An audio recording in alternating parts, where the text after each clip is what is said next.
Oh, you didn't even get my logo right. Yeah. I'm no longer doomed. Oh, The Jesus RP is Christ, dead. that's so. Oh, dude, remove that. You're gonna have to switch that live. I don't give a damn. Remove the denial logo right now. Okay. Remove the denial logo. Hey, What on earth is that? Well, it's all I can get, man. It's all. Sponsoring, taking advantage of poor teenagers trying to go pro gaming. Come on. Okay. Yeah. Come on, man. Literally, the only reason it's on my Twitch is because I'm too lazy to remove it because denial You're isn't not worth getting that a effort. deal, Helseth? Okay, They fuck you I got a over? good deal. I Yeah. personally got a good deal. Oh no. Don't worry Everyone about else got wrecked. Okay. Oh really? Oh, yeah. dude, you let your boys I let my down. boys That's down. fucked. At least I Oh, promised. Helseth, that's fucked up. Yeah. Okay, so I'll be honest. I wasn't sure because I saw various tweets. I was not unaware of the weird the shenanigans with denial, but then I thought, wait, it's still his Twitch profile, so it's okay, right? Yeah, So, literally laziness. They're not worth the effort. Ooh, okay. Well, there you have it. That's the as the price of esports. The relatively old esports drama. Hello, stream. Welcome, my friends. Welcome to a very special edition of Tea Time. We've got the whole PvP crew here. Okay, the world champion and Mirage. And kid who thinks Mirage he's good, enthusiast. Yeah, I like that, Naru. That was good. That was a good little switcheroni there. Okay? Yeah. Gotta throw that out there. You know? But we've had a balance patch, and some things have changed. And who better to talk about it than this fine cast of people? We've got Vallun. Vallun, why are you laughing at that, buddy? Like, you're the master debater here, and going to be a bit of devil's advocate. We've got Naru, Team USA leader. We've got Helseth, who's Team EU leader, I guess, kind of. Think about it. It was kind of a joke because Helseth does actually have a really good perspective of the balance session because he is the absolute casual, right? So he represents like the lower. It's true. It's true. I'm washed beyond belief. I might be better than you, but I'm still washed. I mean, we'll see what the casuals think about Chrono, Helseth. Well, so to kind of start off here, what I think we should talk about is almost like ArenaNet's design philosophy with regards to elite specializations, because I think that's a bit of an interesting topic. So what we've been seeing over the course of the last few balance patches, about the last year or so, we've been seeing some drawbacks effectively been added to these elite specializations, because some of them, and perhaps the most egregious of all of them, was Chronomancer. They start to feel like a bit of a strict upgrade, right? It's something that tacked on, right? The whole point of an elite specialization, the original design of that, was that it was like an alternative rather than a strictly better version of the base class. And with a lot of them, yeah, let's be honest here, it was a little bit of an upgrade. They probably shouldn't have gone with the name Elite Specialization, right?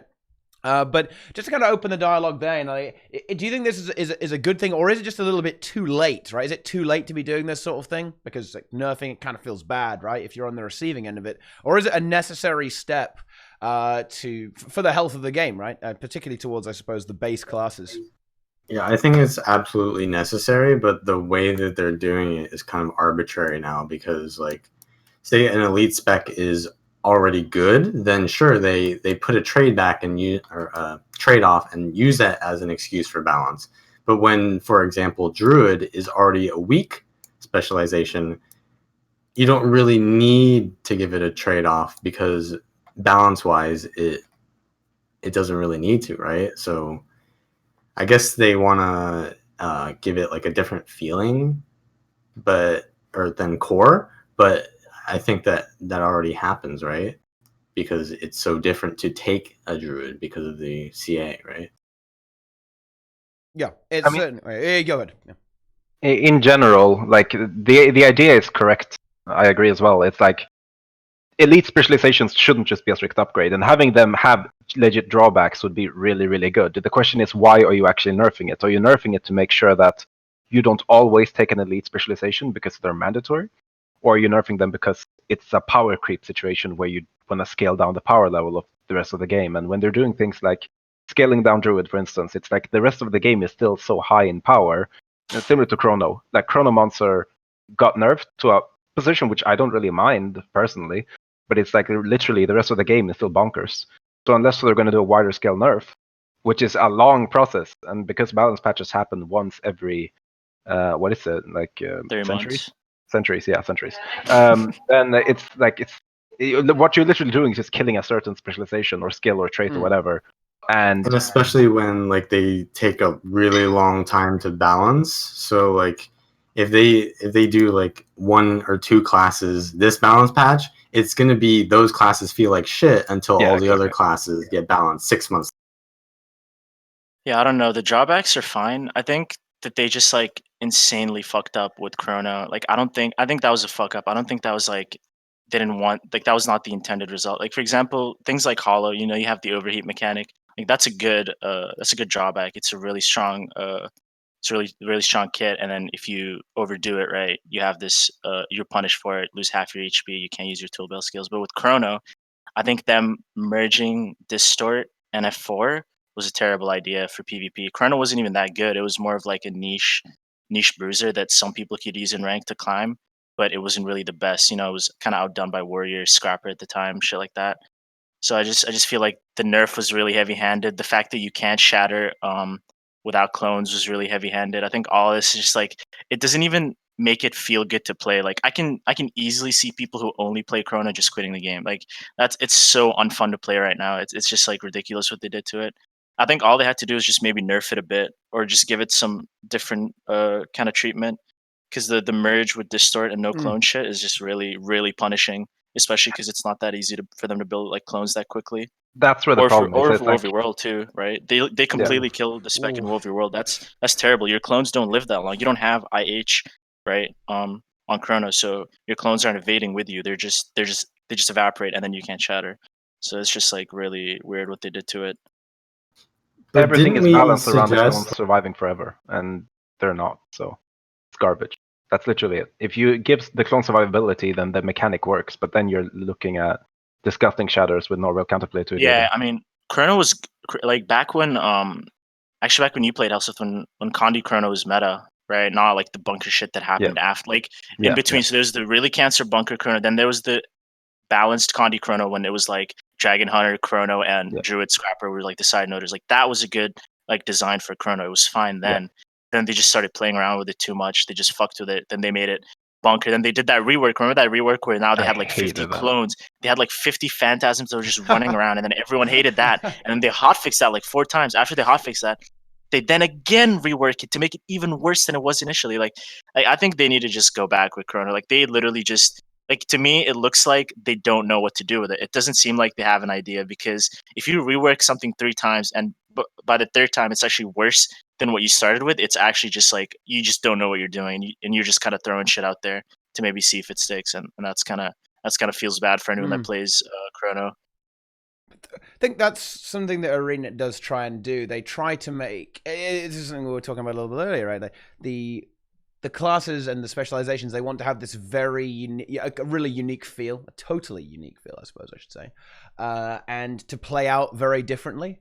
And that's why you see it kind of bounce around. Like they're not entirely certain about the identity of the class. We kind of saw the same thing happen with Scrapper. Like I think they reworked it twice now. We're on the 2nd rework for Scrapper, and it's very different each time. Right? They weren't really. I think sure that was a mistake too. To be honest, fuck. Like, man, I have so much to say about Scrapper. Like Scrapper to me was healthy, like not this one, but like before the nerf, it was healthy. I mean, the rework, it was a healthy spec. The problem was it was too tanky. They needed to just tone the tankiness down, not fucking overhaul. Like the way it was good. Like I like that. It was a good bruiser, but it was a little too overtuned in terms of sustain. So all they had to do was just like nerf some of the sustain skills, shave off some of the cleanses, shave off some of the barrier, like just shave all that shit off a little bit, and then it was fine. But then they just like they gave it the Chrono treatment where they just like try to fucking fuck with it too much, and then it's just like a meme now. Like no one even wants to play it. So I don't know. And then they removed F5. Oh, that's so bad, dude. The detection pulse going away. The AoE Mo, which was really strong. Oh man, AoE Mo was such an impactful skill back when people actually like played. It was a cool skill too. Yeah. Actually, remember that moment, the AoE Mo on that Lord player. It was one of the. Remember that, like shit like that, dude. They just like fucking scrapped all of that away. That was pretty shitty. All for cool plays in general are borderline impossible now, in my opinion. Like I've watched streams left and right trying to find something that impresses me, and it's like the only thing that really impresses me is the fact that people are able to click Q ranked again after finishing the game. No, it's not that bad. It is. Say a single good play. Now, go. Good play? Go. Yeah, a single good play that you can make right now. Impress me. Signet, boom. The Signet res.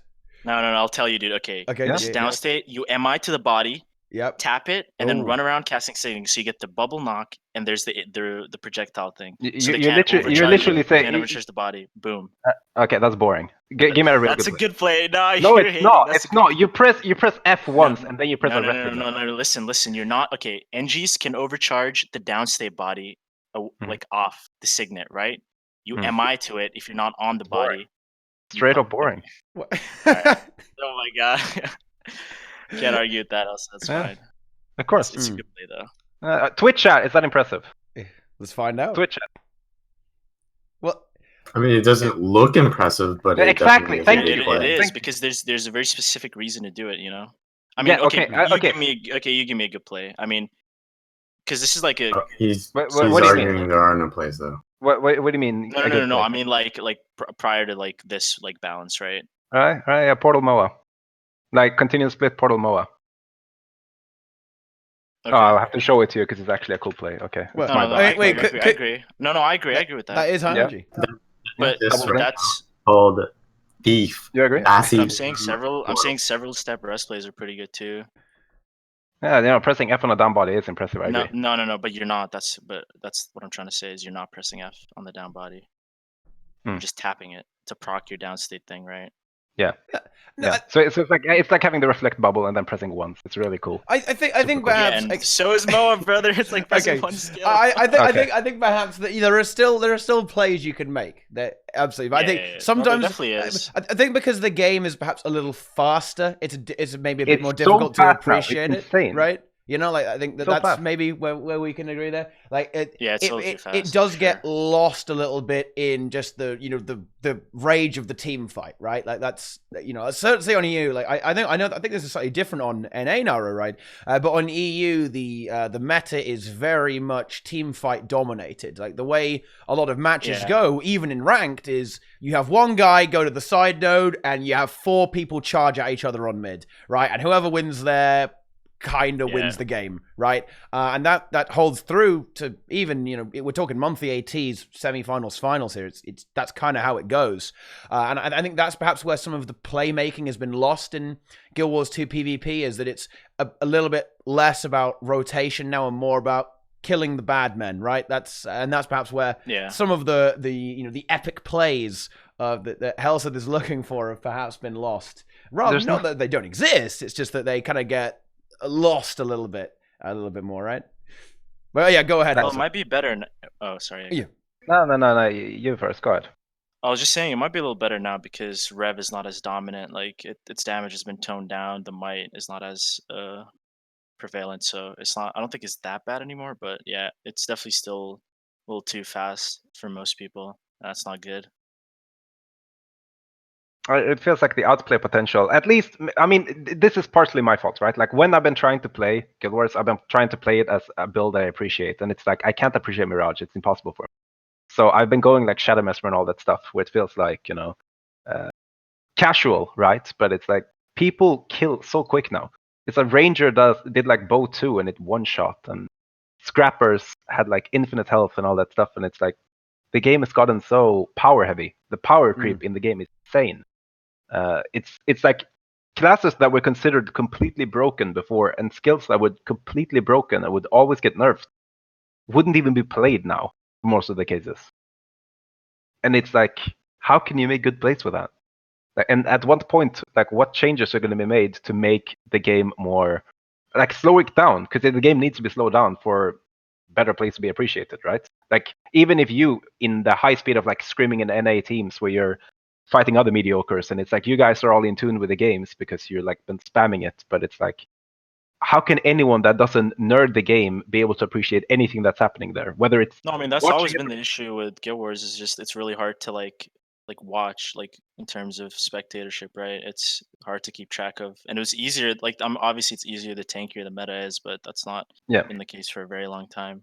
Yeah, no, I get that. I think they nerfed a lot. Like a lot of the things you even mentioned, they got nerfed. Scrapper got nerfed. Ranger got nerfed really hard. I think the issue is they they never get it all right. Like they'll nerf some things correctly, and then they'll leave like CI Mirage is left, Hollow is like Hollow damage is too strong. Like that added overheat thing is not that bad, because just don't overheat forehead, like you're fine and you're still fucking broken. You do that insane damage, 15 seconds on shockwave, no problem. 600 radius knockback, like all not that even they that they left squishy. that shit. And yeah, it's not. It has 6 seconds of stealth. They didn't tone that down. Like it's a lot of damage. And then you have CI Mirage with their fucking instant cast daisy modes. Like they just left those two, and it kind of just like the bounce patch was really good, but then those two kind of just like make it a little bitter, because they are very prevalent in ranked, and they're the ones that are kind of like terrorizing most of the players, right? In like rank, because that's like 90% of this game, anyways, in PvP at least. Well, but yeah, with regards to CI Mirage and some of the builds that kind of slipped through the net, I think perhaps ArenaNet would not be totally averse to making changes during the season. Hopefully that's something we'll see, a little bit of a micro balance, because I think that's certainly something that ArenaNet does struggle with, is kind of having that the agility to balance in between, right, and fix things that comes up. Because as I understand it, they didn't know about CI Mirage until too late to actually... Yeah, because people played it, and I knew it wasn't going to get nerfed, because it only became a thing, like, it became a thing to counter Revenants and Hollows because they were really broken, but it only happened just barely a couple of weeks before the patch, right? And they really need to hotfix it, because honestly, they're ruining all their hard work, just allowing all these people to just play CI Mirage and just, like, ruin the balance for everyone, to be honest. It's pretty bad. Yeah, it's not the most enjoyable thing to play against, shall we say? It's it's not very interactive. Well, how you changed? Probably the best approach would just be to add an internal cooldown to the trait, right?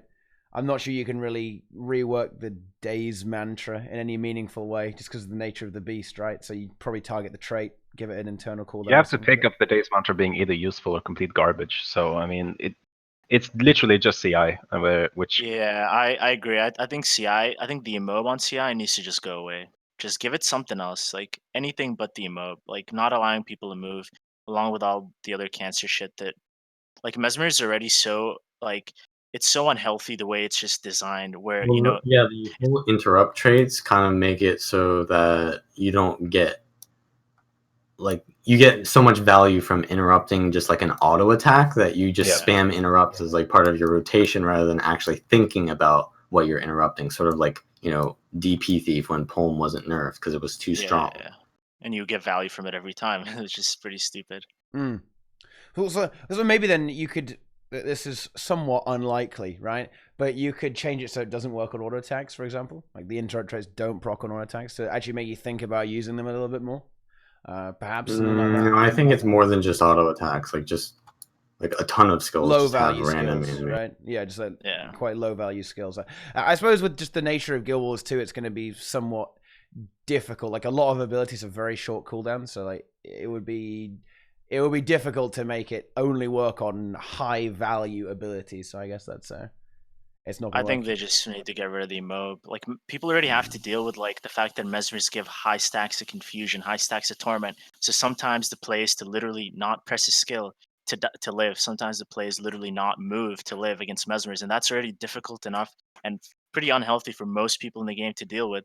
And then on top of that, you want to add the fact that at any random point, if they just random daisy or a fucking magic bullet bounces off and hits you, then you're mobed as well for 3 seconds base too, because it's 2 seconds on CI, and then they all run Wanderers or Deadshot, and that puts it at 3 seconds. 3 seconds of immobilize on one interrupt that's instant cast that you cannot see or tell is just extremely. I mean, extremely the thing cancer. is, Like, CI has been in the game since literally, like, I'm trying to remember when CI actually got buffed into having the interruption and such, and we're talking about literally like 3 years ago.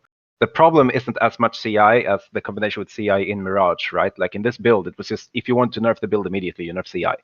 But the problem is Mirage being a thing on this earth, because it's like you have no punishment for casting your mantras at all whatsoever, because you're evading while you're casting them.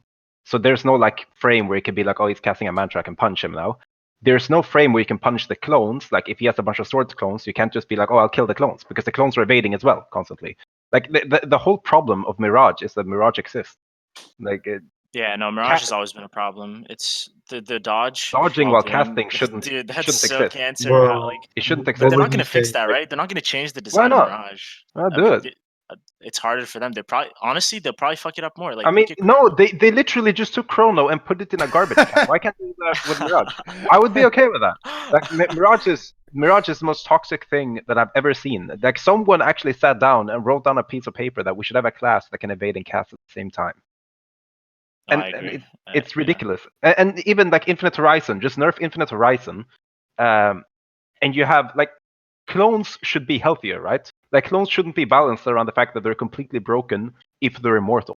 And if they're not immortal, they immediately die. Look at the insane contrast. We have Chrono, where they reworked Chrono now to be all about the clones, right? That's the whole point of it. You need to have clones to do things. And then you have Mirage, which isn't even supposed to be as much about the clones. You have one trait, the GM trait. And along with that, everything becomes insane. CI becomes insane. Your Sword 1 becomes insane. Staff 1 becomes completely insane as well because of the clones. Right, and it's but all. if it didn't exist, right, the clones would just instantly die because of the power creep of like everything. So it's kind of like they need to find a middle ground. Like the clones are too easy to kill, so maybe give them more health, but not like this full kind of like evasion stuff where it's like always evading. My opinion, I was doing some duels with one of my friends when the Chrome changes happened, and I tried all sorts of shadow builds. I tried these builds based around the Chrono Shatters because I was like, okay, I'll experiment this. And he played all sorts of builds. Let's say a Warrior, there's a Dragon Hunter, and all that stuff. And it was like, I would play Mirror Images, which spawns 2 clones immediately when I cast it. And I would consistently never be able to shatter. Because even though I press Mirror Image and Shatter at the same time, the clones would die before I get to finish them. That's the other end of the spectrum. So there needs to be a middle ground there where the clones actually have health to the point where they're usable. Like you could just shatter them. Clones are supposed to be cast and then shattered anyway. You're not supposed to have them around spamming your one attack, which they are in Mirage. Yeah, and it's not shadow like builds have always been better. That's true. Yeah. So like instead of nerfing CI, which has existed in all sorts of builds before, it's existed in you could usually in the past you could play like a Chrono or not, just a Shatter in general, like even core Shatter, where you would use CI to set up a burst and all that stuff. Like that's existed since the get-go. The thing that's broken here is Mirage completely. Yeah, and I Mirage will agree never be because healthy. like the only thing that actually does damage isn't the CI. It's just that you're sitting there like disabled Tanking while the condies, clones are free casting on. Yeah.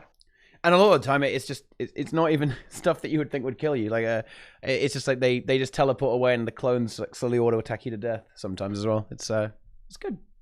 Days Matcher though still needs to be dealt with, which is the one thing that's not Mirage related. Like the instant cast CC, I think any form of instant cast CC needs to go in this game. Like how they had a patch where every passive on every class just got this massive that was like such a good nerfing. change. Like that was amazing. Yeah. But they kept I don't think it was a they kept good the change, Days but it one. was definitely a better change. No, it was No, really good. it was They needed to rework it, not just give it longer. The concept of it was good, that they're heading towards the path of we don't like instant BS, right? We want things to be reactable. We want things to have like counterplay around it and all that stuff. But if you look at all the top classes right now, I feel like none of the top things that happen have real counterplay. It's like people vomit out broken stuff, and you have to vomit out broken stuff back. And that's really like the path to it. But there's no real counterplay to it. Like even if you take something that was completely broken by before standard, like Moa, even Moa had counterplay. Ellis would sit in Earth form during team fights and all that stuff, trying to bait out the Moa so they could Obsidian Flesh. There was all sorts of counterplay to even the strongest skills in the game before. While now it's so little of it. It's like how do you actually counterplay the general DPS of Scrapper at this point? You don't. You just have people DPSing back. I don't know. I definitely agree with that. That it is a bit of a spam fest, but I think a lot of the stuff kind of it's not that it doesn't have counterplay. It's almost that you can't counterplay all of it, if that makes any sense, right? Like something like Moa is a great example of this, right? Like your Chrono couldn't do that all the time, right? But if you're looking at something like say Revenant now, it can hit you hard basically all the time, right? It has very short cooldowns on all of its key abilities. And the same is true for stuff like Scourge as well, I suppose, right? Like, you know, Scourge can keep condying, you can just keep doing it, right? So even if you do counterplay it and you outplay your opponent, you outplay in the team fight or in a 1v1 or something like that, it won't be that long before they can just do it again to you, right? Whereas, you know, perhaps a little bit... Yeah, but then there's no counter. If you can just delay the inevitable, it's not counterplay. It's like looking at Mesmer the way it is now. How do you genuinely Mirage the way it is? How do you counterplay the CI nonsense that happens? Like, legitimately, what is the counterplay to it outside of just not playing the game, right? Yeah, it's a great counter. It's a great counter. That's what I decided on. Yeah. But it really shows, like, and like that's one build. It's a broken build. But it's like, in my opinion, it's like the only path of playing the game right now is playing the utmost meta stuff, right? You have to play the meta builds. And if you try to play anything that's not meta right now, or if you just for fun try to play an old build that's no longer really viable, and you put yourself up to the top like classes played by a decent player, you'll see like how wide the gap is at this point. Like it's so far beyond what's even sensible. It's like theoretically Teapot could play Mirage at this point and beat Misha playing like 99% of the other Mesmer builds. And Teapot's terrible. He's awful. And he could do it. I don't even know if he plays Mesmer. I'm just talking about his Necro, but I mean, even if he plays Mesmer for the first time. I mean, I don't like how you're constantly using Mirage, only because Mirage is like the most broken one. No, but like, listen, like everything else is not that bad. Like, I don't want everyone here to think that the meta is just like absolute garbage. Like, this patch was really, this patch was really good. The problem is Mesmer, Mirage specifically, is like more cancer than anything that has ever existed in the game before. It is the only thing that can evade and cast. It is the only thing that has access to blinks and ports. It is the only thing that has access to stealth, and is the only thing that has access to detargeting. So like, you know, the axe through shit like that, where they just detarget. Like the class itself inherently has these built-in cancer things that are just like so ridiculous that should not exist. So it's just like it just adds on to the cancer. But I don't think anything else in the game is even like remotely that close. So I think if they just But before the CI build, did you feel the same way? Before the CI build? Yes, I did, and I talked to like Mesmer about it a lot. I was like, yo, like Mesmer is cancer. Like Mirage can get nerfed, and this is what keeps happening. Mirage gets nerfed. People actually think that it's gonna be bad, but no, it's always gonna be good because Mirage has built-in cancer. Fucking Scepter 2, block, evade, damage. Right. I want you to do me a favor. All that shit is cancer. Like it should not exist ever. Yeah, and everything else is healthy. Okay, so I want you to try to play versus, for instance, a Necro Guardian, right? And you can put 2 Teapot on the Necro and the Guardian. And I want you to try to play just non-meta stuff and put yourself in that team fight. Like just fill out the team fight as you will, and just see how fun that is. It's, of course, Mirage is the grossest, and the reason I'm mentioning it over and over is not generally because I'm just trying to use Mirage and put everything on it. I know Mesmer more than I know the other classes. But it's not like Scourge plus Firebrand is sane, because it's not. It makes literally no sense. If you put that class in HOT, like that class combination, it would destroy everything. Like no, that's true. Yeah, but it would just auto-win everything. And of course, you can nerf Mirage, but what's going to happen is that the next thing is going to come every single time. And of course, Mirage, I believe that Mirage will never be bad because of the core mechanic. Mm-hmm. Despite that, everything else is bonkers. Everything else is completely bonkers. I can't really say it. The meta is very, very squishy. What class do you play? Sorry, let me just get some perspective here. Mainly Necro Guardian NG. Oh, okay, that makes sense. Like no, but ask anyone here. The team fights don't last long. There's no tanking. Like Rev has changed. That's the problem. Team fights just melt. Team fights just melt instantly. They're built around Guardian's res signet, and it's like there's no logic to it. If you try to put non-Necro Guardian versus Necro and just try that team fight, and it's instantly over. Well, isn't that like Tempest and Reaper back in Heart of Thorns? Because they've always had this trend where there's Tempest, like Reaper. They played NG as well.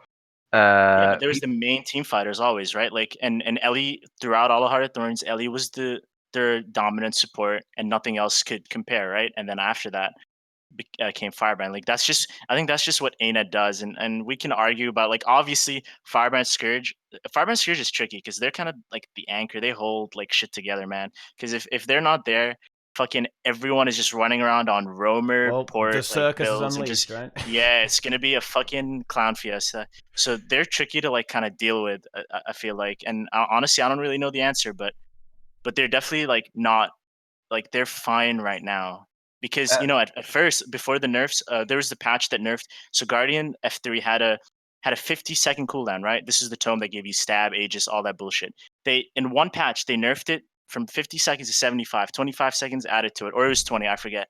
F2 had like a 10-second increase. Like that was the biggest nerf Firebrand got ever, and that's when the meta just started becoming like everyone just goes in 4v4, 5v5, kill shit quickly and get the fuck out. But before that, the meta was actually like rotations mattered, bruisers mattered. You didn't take Revenant and Thief. You took one roamer and you took two side noders. Like it's shit like that. That's why I think like nerfing, there's major consequences to nerfing the only relevant support in the game. Obviously, if you bring another support up and then there's like you can compare them, then that's different. But when you nerf the only support, like you already saw like how Clown Fiesta got just after Guardian got nerfed once really hard, and then just Ref came up, right? It's just shit like that. That's why. I just think that the damage of everything needs to be scaled down infinitely to the point where No, supports can make more sense. I think right now, Mirage and Hollow are the ones that are a little overtuned. I think so. Like in terms of things that do damage that are quick, right? Range is dealt with, Revenant is dealt with, to some extent, obviously.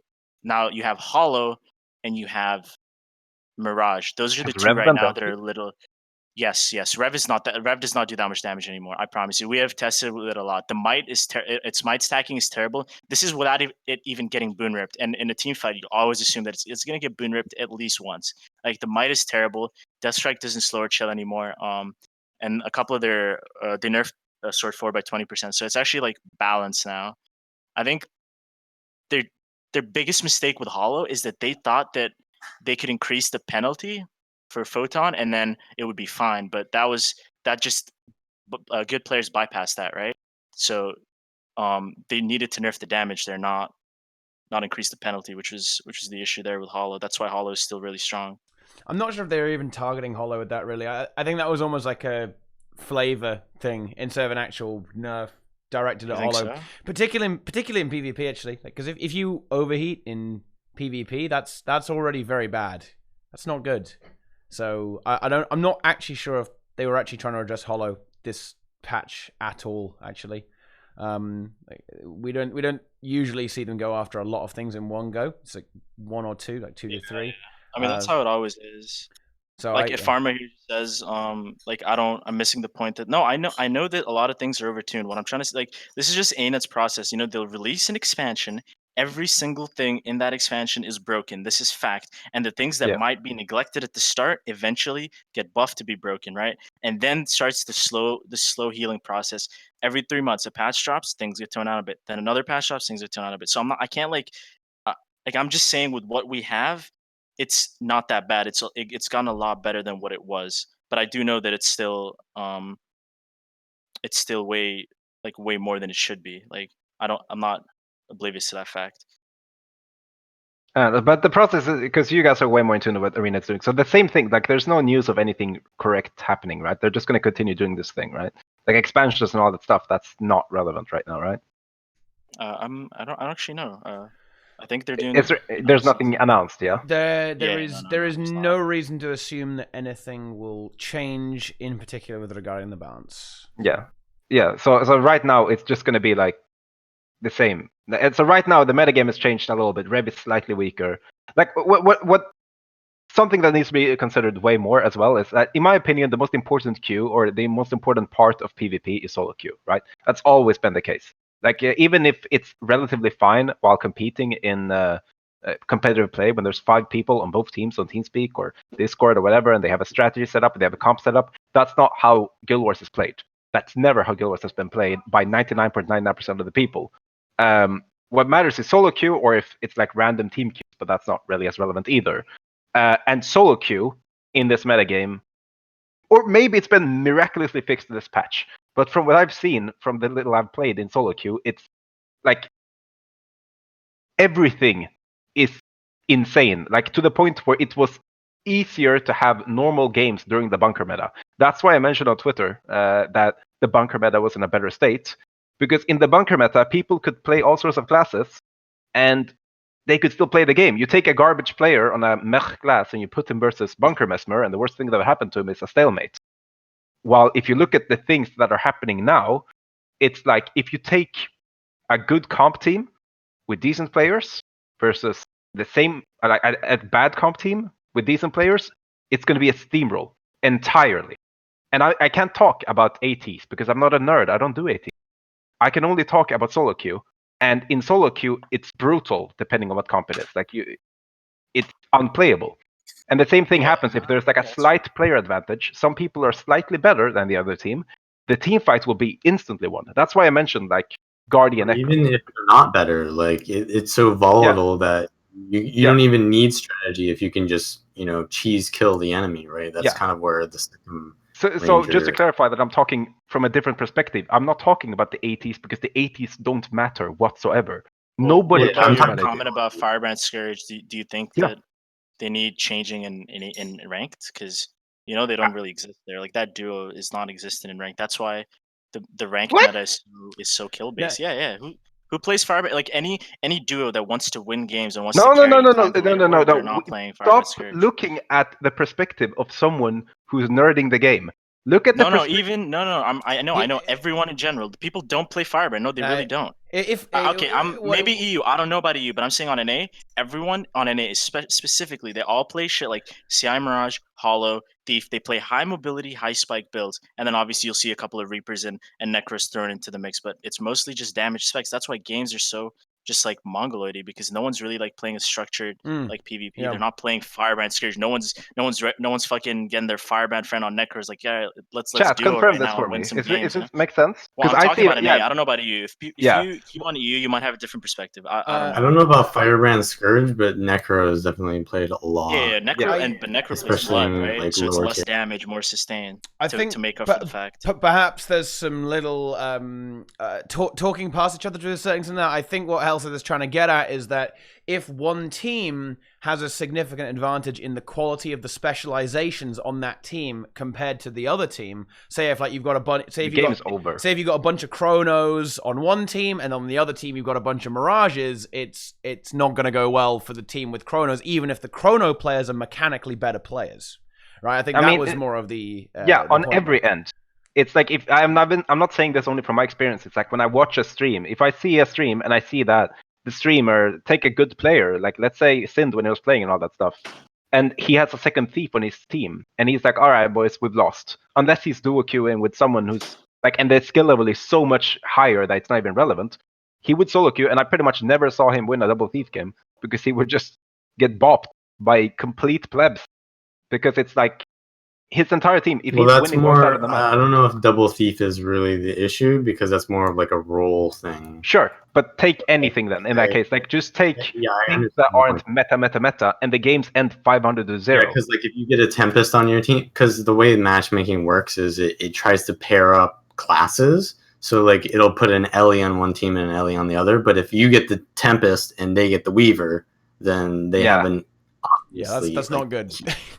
That's ridiculous. Yeah. You just see a pressure on one side. The same skill level as the Weaver. Like a really good Tempest is good, right? But like even skill level, right? The Weaver is usually better. Yeah. And the only way you can fix that problem of games being instantly over, and it's not fun to be in those games. Like I've tried playing in these games, and it's like, oh, you win 3 games, and then you get into a game, and you know before it starts, or at the first fight, when your team gets wiped in literally less than 10 seconds. You know that the game is over instantly. You see that the entire enemy team, they're all running in with like 25 might stack, stab, and you're just standing there and you're just seeing your plebs get decimated, and you just know that, all right, well, I'll just have to wait out these 8 minutes, and then I'll have to queue another game, and then I'll have to go for the next game and hope for a better roll of the dice. And that thing is what's been drawing people away from PvP. Like the fact that it's really unfun to play the normal game mode. I have no doubt whatsoever that it's still fun to play 5v5 scrims or 5v5 ATs and all that stuff if you're into that, because what you're doing is not playing the game, you're doing some other stuff like that. No, I mean that's always been the case, but ranked I don't think it's just the specs. Like problem with ranked, there's so many issues. Like you have the biggest. I think to me the biggest issue, not even specs, is that there's always like say there's 8 plats in a game, and then randomly there's like 2 golds or even just 1 gold on one team. All it takes is like one player that should not be in that specific game to just like completely upset the balance, and then it's like a 500 to like 100 game. Whereas if there was like an extra plat on that other team, and it's all plats, then the game would have actually been like decent. I think that's the biggest thing is just the population is so low, so that they have to Is take it the players from population like though? yeah, it is. So they have to take people from like if it's very rare where you have all plat games. Like they're always going to take like this 1 gold guy who's been in queue for like or for like a couple of minutes, and then he gets put in a game that he shouldn't be in. So he doesn't have fun, right? Because he's gold and he's getting stomped by a bunch of plats. But then the guys who he's paired with don't have fun because now he's just throwing for them, you know. So it's just this cycle, and it's usually those players that are playing like the specs like that aren't meta like Chrono or Tempest or whatever. They're just like having fun, right? And you can't really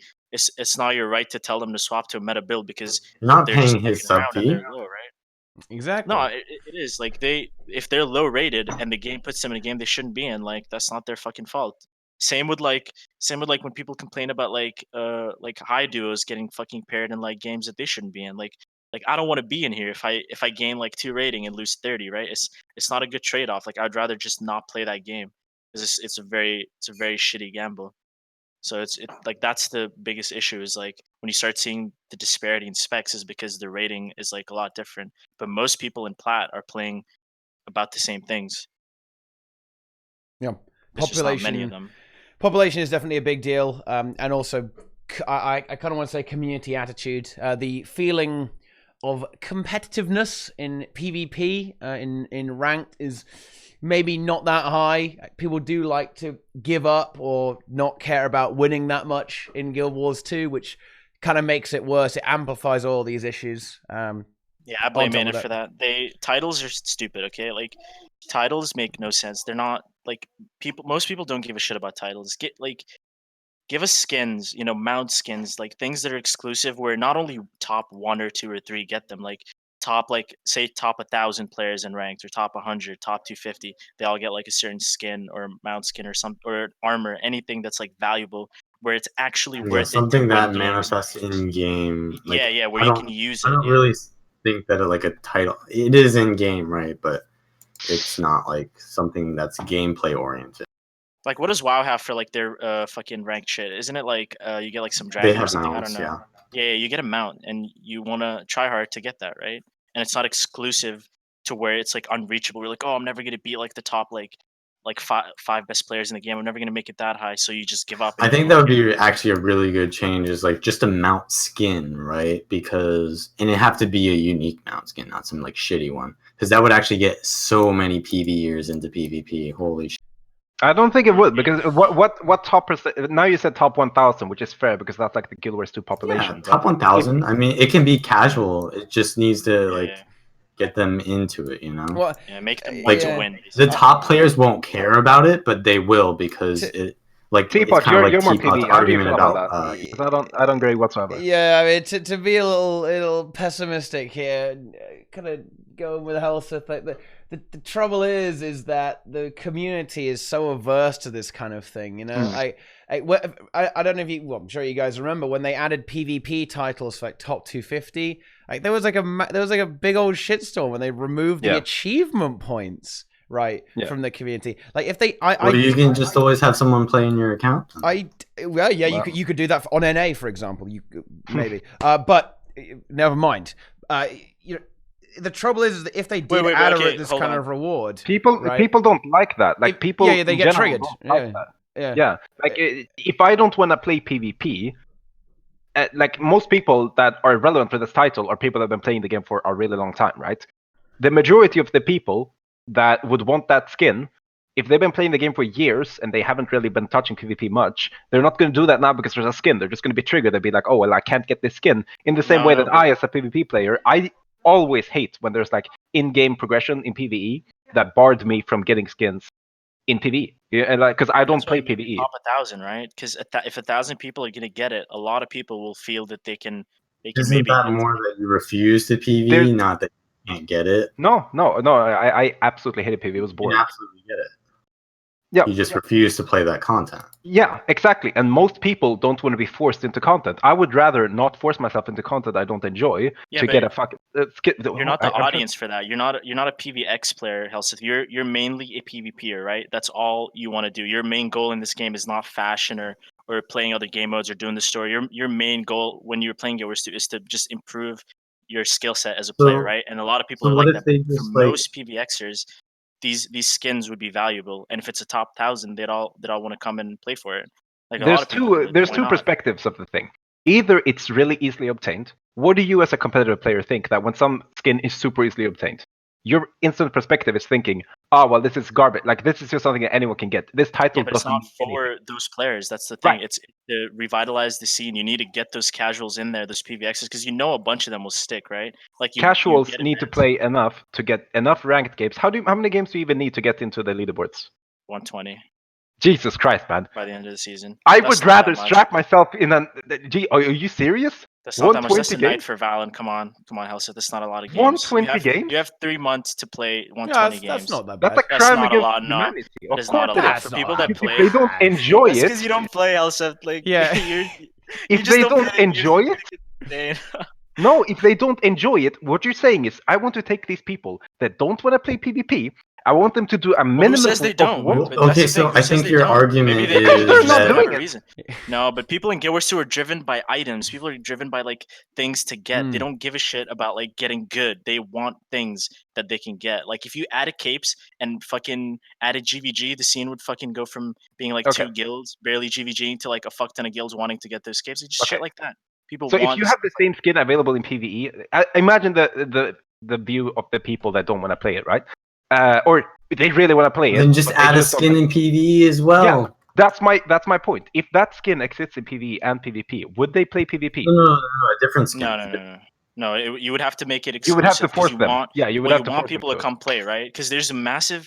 The thing is, like, there's so many players that are like PvXers / World v Worlders. Like the 2v2s would have brought a lot of World v Worlders in. There's a lot of players like that who would come play PvP if there was a reason to. But titles are not that reason. No one gives a shit about titles, especially because there's such a negative stigma behind them. It's like, oh, title, win trader, blah blah blah. You know, like that's the TLDR of it. Like no one gives a shit about titles. They never really have.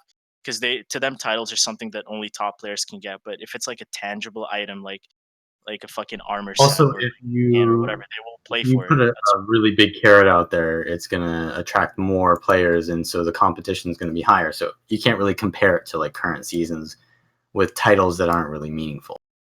So I think they should put the range of the reward section right a little bit larger the first time. I feel like in general, Guild Wars has had Guild Wars PvP infrastructure is at a better state than it's ever been, right? Like it. Oh yeah, for sure. Wait, hold on. Fly said you had PvP wings and it didn't go well. That's incorrect. Yeah. What are you talking, dude? When those wings first came out, everyone and their mother was being to get them. Like, am I wrong? People still do it too. At the people very to this start, day are yes. still trying to do it. Yeah, come on. No, don't. That's bullshit. Don't say that, man. That's a lie. No. That's a straight up lie. No, Like- because the thing is, the infrastructure is healthier than it's ever been. The infrastructure has been infinitely worse with more people playing it, right?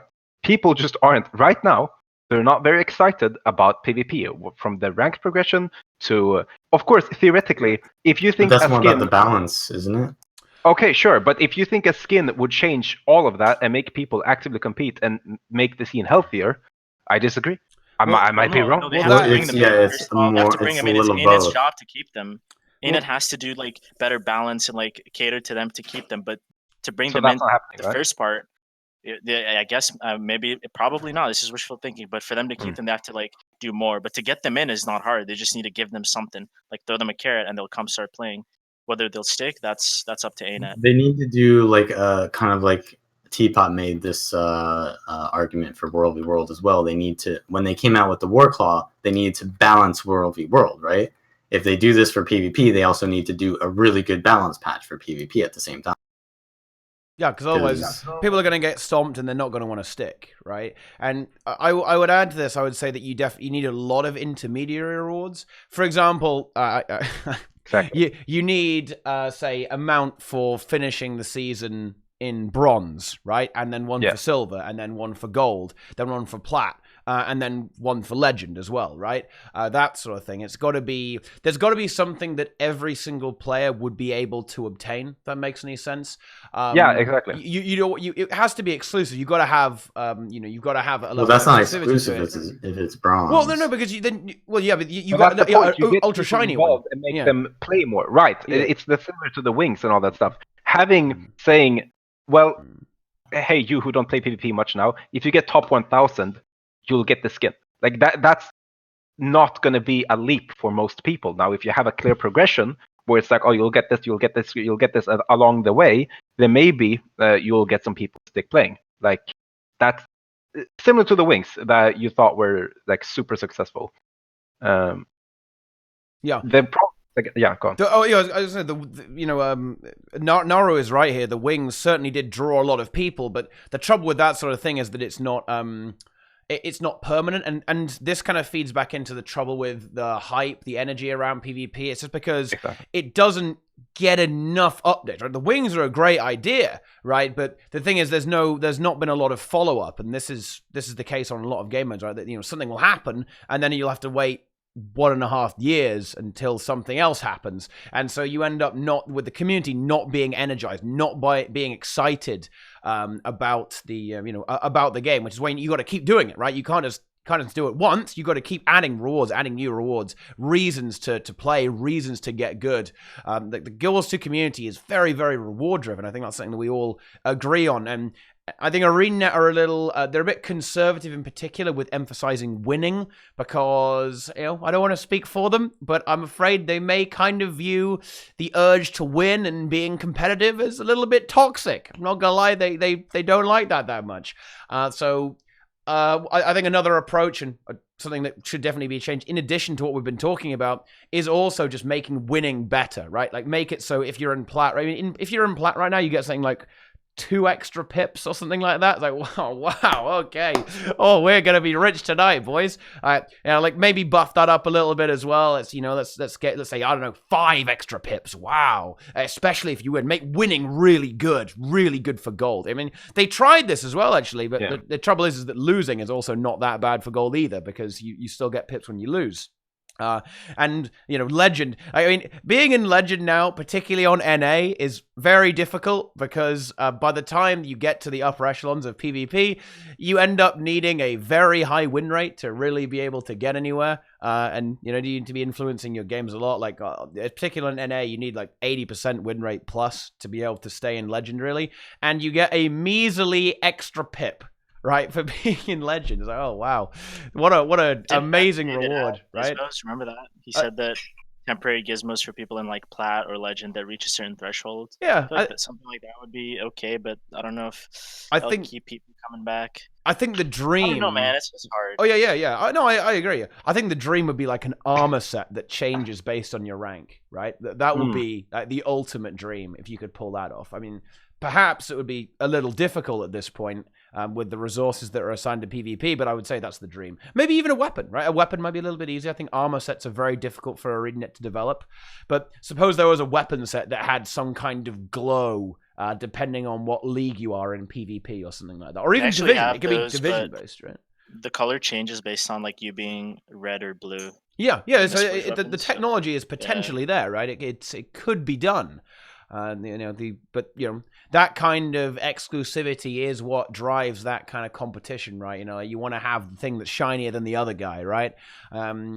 But it can't be too shiny because then it's going to be hard to get, and then people will just be like, I can't get it. Yeah, and that's the problem. It's that's the issue. And this is kind of what Helseth was getting at here, is that this is a tough sell to the Guild Wars 2 community, right? Like a very casual player base doesn't like this sort of thing. Like for whatever reason, and this is not a perspective I really understand, honestly, but a lot of people in Guild Wars 2 say, I bought the game. That means I should be able to get everything. Literally everything. All of the AP, it's all mine, right? All the items, all the skins, it's all mine. And this is why we find ourselves in a very difficult situation with Guild Wars 2, is because how do you undo that, right? I mean, what does ArenaNet do? Do they cater to their main player base of the more casual audience, or do they try and say, no, you get good? right? I think it's pretty obvious You where they're going to definitely go, cater. right? They should as well. They should Yeah. try to cater in a way where they actually try to make PvP good. Because in the state where it is right now, it's fair to say that PvP competitive is dying off, right? Like most competitive players that I know of aren't playing actively. Most of the most teams, people aren't. Yeah. it's something that I wrote to Teapot on Twitter. It's like once you start winning things, like once the AT and all that stuff wins, people just stop playing. Like it's not like, for instance, Sind was losing left and right, and because of that he quit, right? It's rather the opposite. It was the same for me.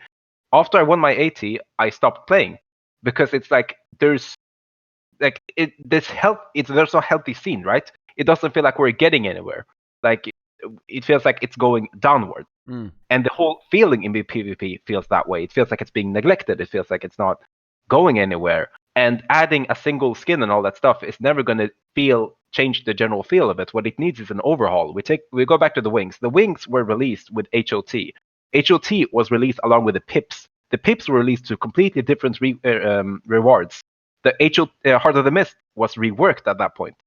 And there was like a new expansion as well. There were so many things that made PvP exciting at the same time. It's unfair to say that the wings were what made PvP popular and that people were playing only for the wings. No, they were a part of the carrot. And well, at that time, ArenaNet cared a lot, right? Because they gave the question top is, players competitive lands and shit like that, and then they gave like the casual player, like the whole pips and like cool little right. fucking, and then that was when the skins first came out, and then you had the wings. So there's like, two different perspectives here. If people want to talk about the perspective of the game doing better, there's ways the games can get into a better state, but you have to be reasonable of what the expectations of ArenaNet are. What you should expect of them is what they're doing, which is you get a patch once your lifetime, and you go by that. you go by the patches, you go what the community can do together with it. You go to what you can bring up to help that state. Like what can you do to make PvP better as it is now within the expectations of ArenaNet? The things that I mentioned previously, I feel are fair in making ArenaNet or making Guild Wars a game that appeals more for the casuals, as well as competitive is always going to be fine if the game is doing fine, because the game mechanics of Guild Wars are amazing. They're not changing. Like the dodge is still cool. Everything about the rotation, all that stuff. Guild Wars is cool, right? The state of the game isn't. And as a competitive player, all you should really care about is the state of your game. Because that's like, oh, well, that depends on how good your competitors are. It depends on how cool the tournaments become. It depends on how many viewers you get on your Twitch channel. Everything is related to how well your scene is doing, assuming that your gameplay is fine. While the casuals just want a fun experience. And that's what everything should be directed at. Who cares if people that play 5v5 scrims enjoy the game? There's like 3 of you. No, that's true. Well, it might be even less than that. That let me segue to the Swiss. Do you guys think that PvP would have gotten a lot more patches had they never worked on Swiss? Because I mean, if we're being real, Swiss is for like the 3 people you're talking about. Like really, it's just so in the monthly AT, which is once a month, the first seed team always fights the second best team in the finals, right? Always, because it's Swiss. Do you guys think that is worth and all the time that they've put into it? Like, do you guys think that's they Yeah, should have I done think that? it's a waste. I think it's a waste. They should And have added different things to be more all the inclusive to like competitive other players players. are partially at fault of this. Look, I firmly believe that the only reason Guild Wars 2 isn't like a super high, like that the esports didn't continue and all that stuff. I firmly believe that's like 93% my fault. And the reason is because me and a couple of other top players made sure that the bunker meta continued. And that was so bad for the game that it's not even funny. And I got karmic punishment for that. I lost to Vermilion when they played like garbage because they had Portal, right? You also lost your hair. Yeah, I got karmic punishment for my sin. And you cucked your teammates. Yeah, but that was Come on, good. I mean, Helseth. that was perfect. I won plenty of money for that, so I'm happy Yeah. with that decision. But Even got the a 6 state- sponsorship with Denial. yeah, I got a 6 sponsorship. You gotta Dude, put I it got back a on, logo. Teapot. The logo back. But basically, my point with this is that the competitive players, it's very easy as a competitive player to care about your own perspective a lot. We didn't like bunker meta, but what we liked less was the idea that the meta game would switch during the time we competed. And while we talked to like the PvP devs, they asked us like, would you guys be alright with a switch at this point? And all the competitive teams said no, because nobody liked the idea of, okay, our pro league match is on Monday. We need to win every game but one to qualify, and maybe the meta will just screw us over on Monday, so we don't want to change it.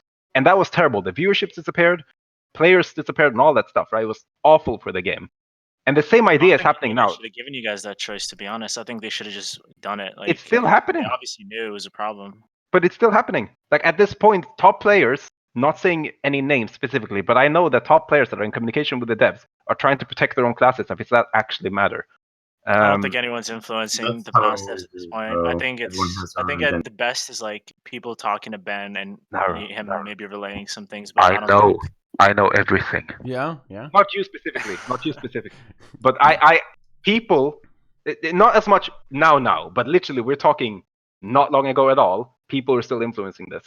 And the same applies to in-game modes and everything about that. What you guys should be doing is trying to make the game more casual accessible in every single way, because that's the only way the game can grow. And making the game grow, because the game isn't doing bad in numbers, right? PvE is still doing fine. Like, we still see TeaPot sitting on like 500 viewers when he's sitting in Wall doing nothing. Surely the game is still doing fine. But it's like getting interest into PvP. And you get the interest from the people that don't care about PvP by making the game better for them. Not for you. Nobody cares about you. You're a nerd who tracks down Resignet. Come on. Dude, you're just mad. Just mad and bad, Helseth. But no, you're right. You're right. That the people people like me, like I'm not their target audience, right? It's like, true. Yeah, it's true. Like people like in my team, everyone in my team doesn't play. Like Tokers, Romus, Reckless, they don't fucking play the game. They literally will show up a week before the monthly, do their 2 ATs, get their QP, do the monthly, and then not log on till the end of the month. Like, we're not their target audience, right? Like, they need to be more inclusive to the people who might like be on the edge of PvPing, or people that haven't even thought of it, but then give them like that reason to just go and do it, and then kind of like take the necessary steps to keep them there, right? Like, don't just throw out like a fucking skin or a wing or an armor set and then just like neglect the game mode for like the next year. Like, that's stupid, because then all those players will leave. So you gotta be consistent with it. And I think that was their mistake with War Claws. They threw the War Claw and then they didn't follow up. Are the wings? It's not is the balance good? It's are they having good releases and constantly doing them? Like, that's the sign of a healthy game mode. It's not the individual changes, it's the series of changes. I would like to see a stat on seeing the amount of 500 to like sub 100 games as well. It feels like there's so many of them, and like I would love to see a stat on that. Well, I don't know, like maybe that's your games, dude, but most of the games I'm in don't really go that way. Like, maybe like a slightly more high impact player, but maybe a little bit less giving up. But there is, I don't know, I actually don't think it's that bad. Like, we could probably get the statistics on it, but it's probably not. I would be surprised if it was actually that stompy. Like, we're under 100 points on one side. I don't think so much. I think you'll get like a lot of 500 to 200s. Yeah, but that's the same thing. That's the same. Like, if it's 500 to 100, the game, that's a stomp. That's one team having 1 point for like 70% of the game. That's getting 200. It is the nature of the beast though, with rank though, and I think that, I don't know, like, that's kind of always been the case that a lot of matches go that way. It's like, particularly in lower leagues, because people don't really know how to recover. Like, the game snowballs very hard right now, like really, really hard right now, and that's definitely part of the meta. But I also think it's just because of the nature of Conquest. Conquest is difficult for a lot of casual players to understand, particularly playing from behind. Playing from behind is very challenging for new players. I'd be surprised if ArenaNet weren't actually looking at other game modes potentially, to maybe, so I don't know what they would do actually. Like, maybe who knows? Like something like capture the flag or deathmatch, or even deathmatch, something like that. GVG. GVG, right? Yeah.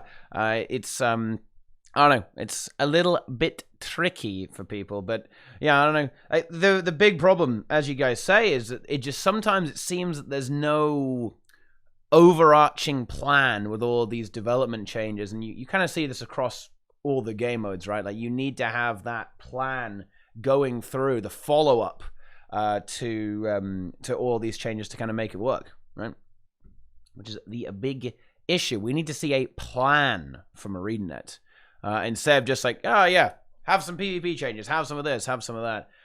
But to talk about Swiss, I mean, yeah, Swiss is probably a bit of a bit not good, particularly considering the fact that it might make daily ATs considerably longer, which might be. You're gonna love those, Teapot. Isn't that good though? No, why is that good? Because the whole point is AT players have less content to do, so now they have more content. Yeah, but it's more the idea that it might prevent new players from becoming competitive players, right? There's a very big difference between like someone who's just playing PvP and someone who's actually competitive, right? Not a lot of people are actually competitive in Guild Wars 2, and if they... But isn't that also good for new players because it gives them more chance to improve? Yeah, but it also takes a long time. Just imagine like you play, you take your team, you get in together, and Swiss is right. You're going to play everyone, right? Now imagine you getting stomped by everyone and waiting over and over while you're just getting stomped.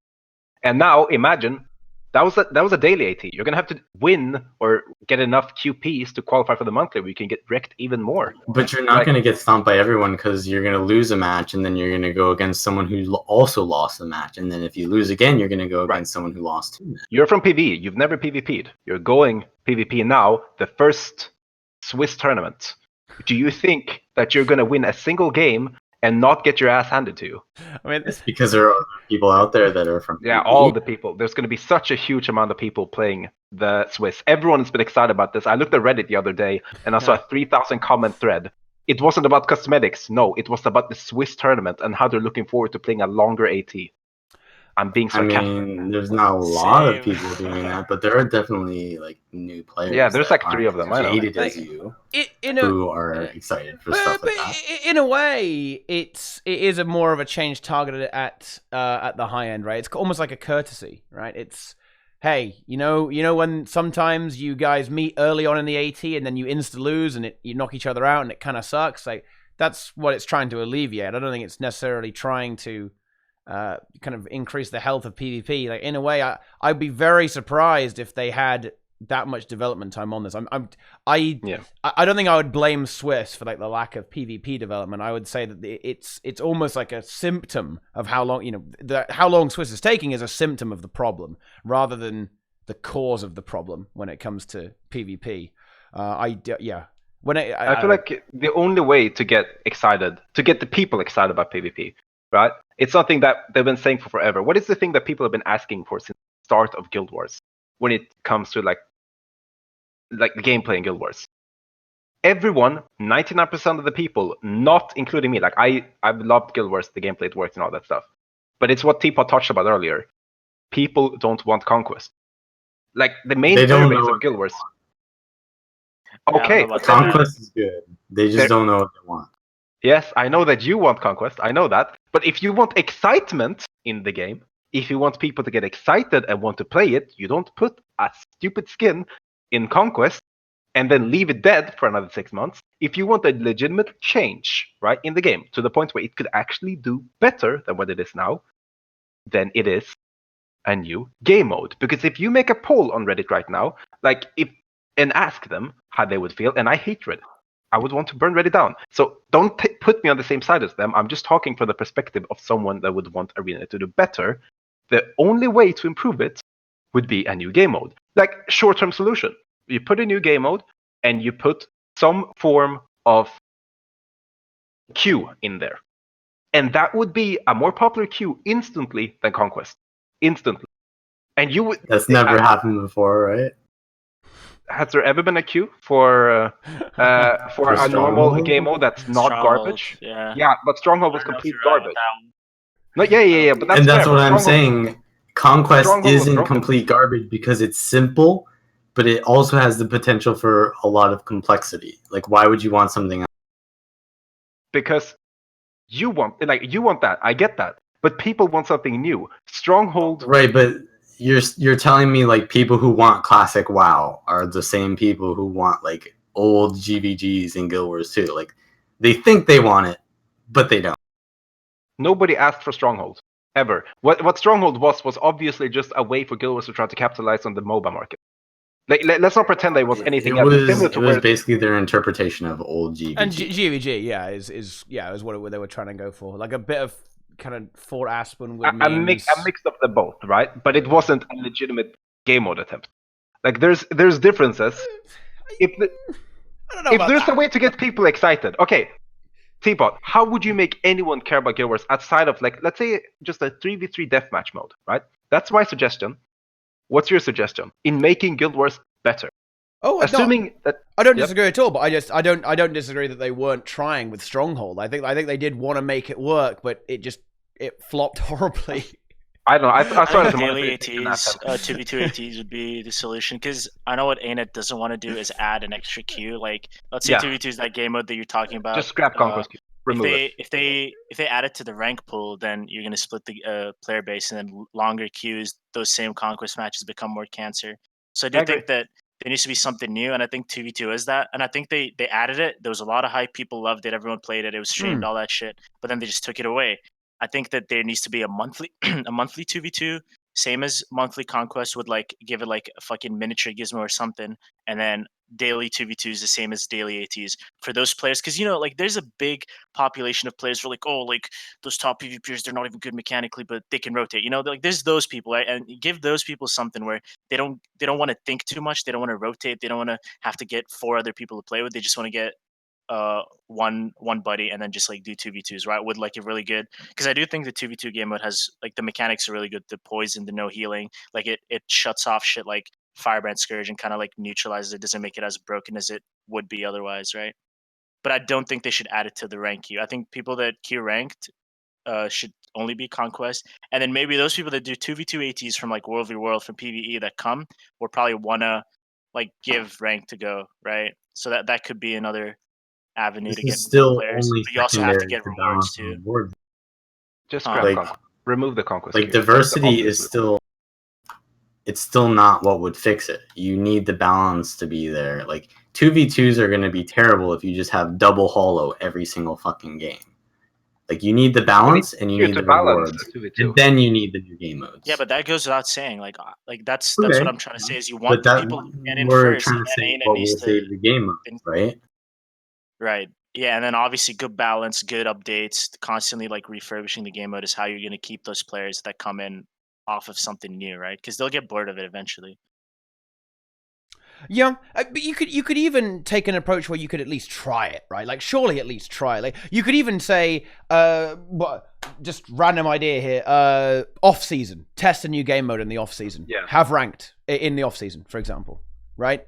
So Yeah, that's great. I don't know, like, how long is the off season? What, 2-3 weeks, something like that, whatever it is, 2-3 right? weeks, Fuck yeah. it, like have like a micro season or something like that, right? And run it there, right? That is a good idea. You can test out, or you could even have like a half season, right? You could you could have half season conquest, and then you have the rest of the season is 2v2 after that, right? You might as well try it. If it doesn't work, then you don't have to do it again, right? They could just say, oh yeah, guys, no one liked 2v2 ranked, fuck that, we're going back to conquest, right? Like, yeah, our bad.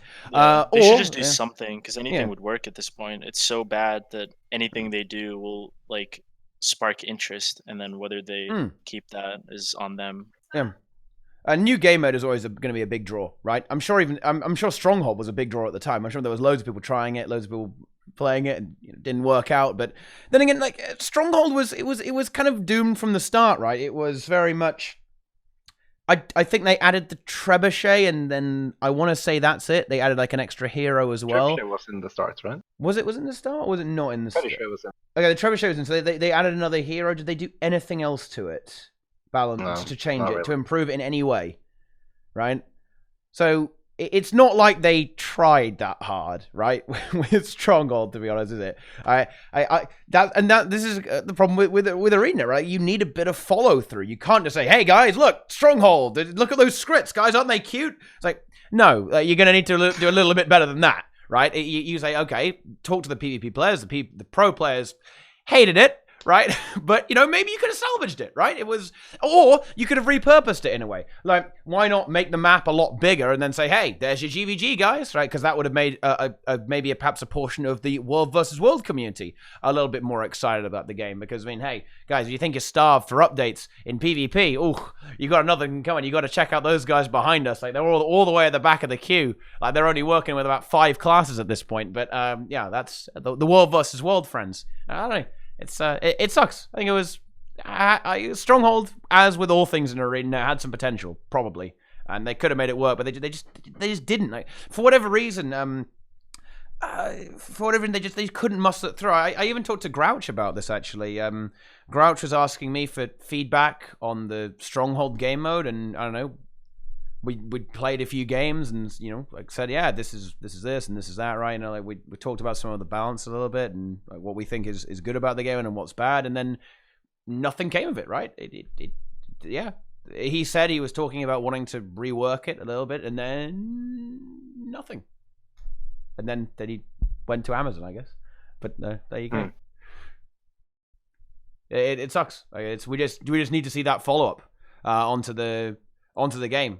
That's just the running theme here, right? Like you can't just say, "Hey guys, new rewards, new mount." It's got to be, "Hey guys, here's new rewards, and you guys are gonna love the gameplay here." Right? Nice. And perhaps that again ties all the way back into the start of the show, right?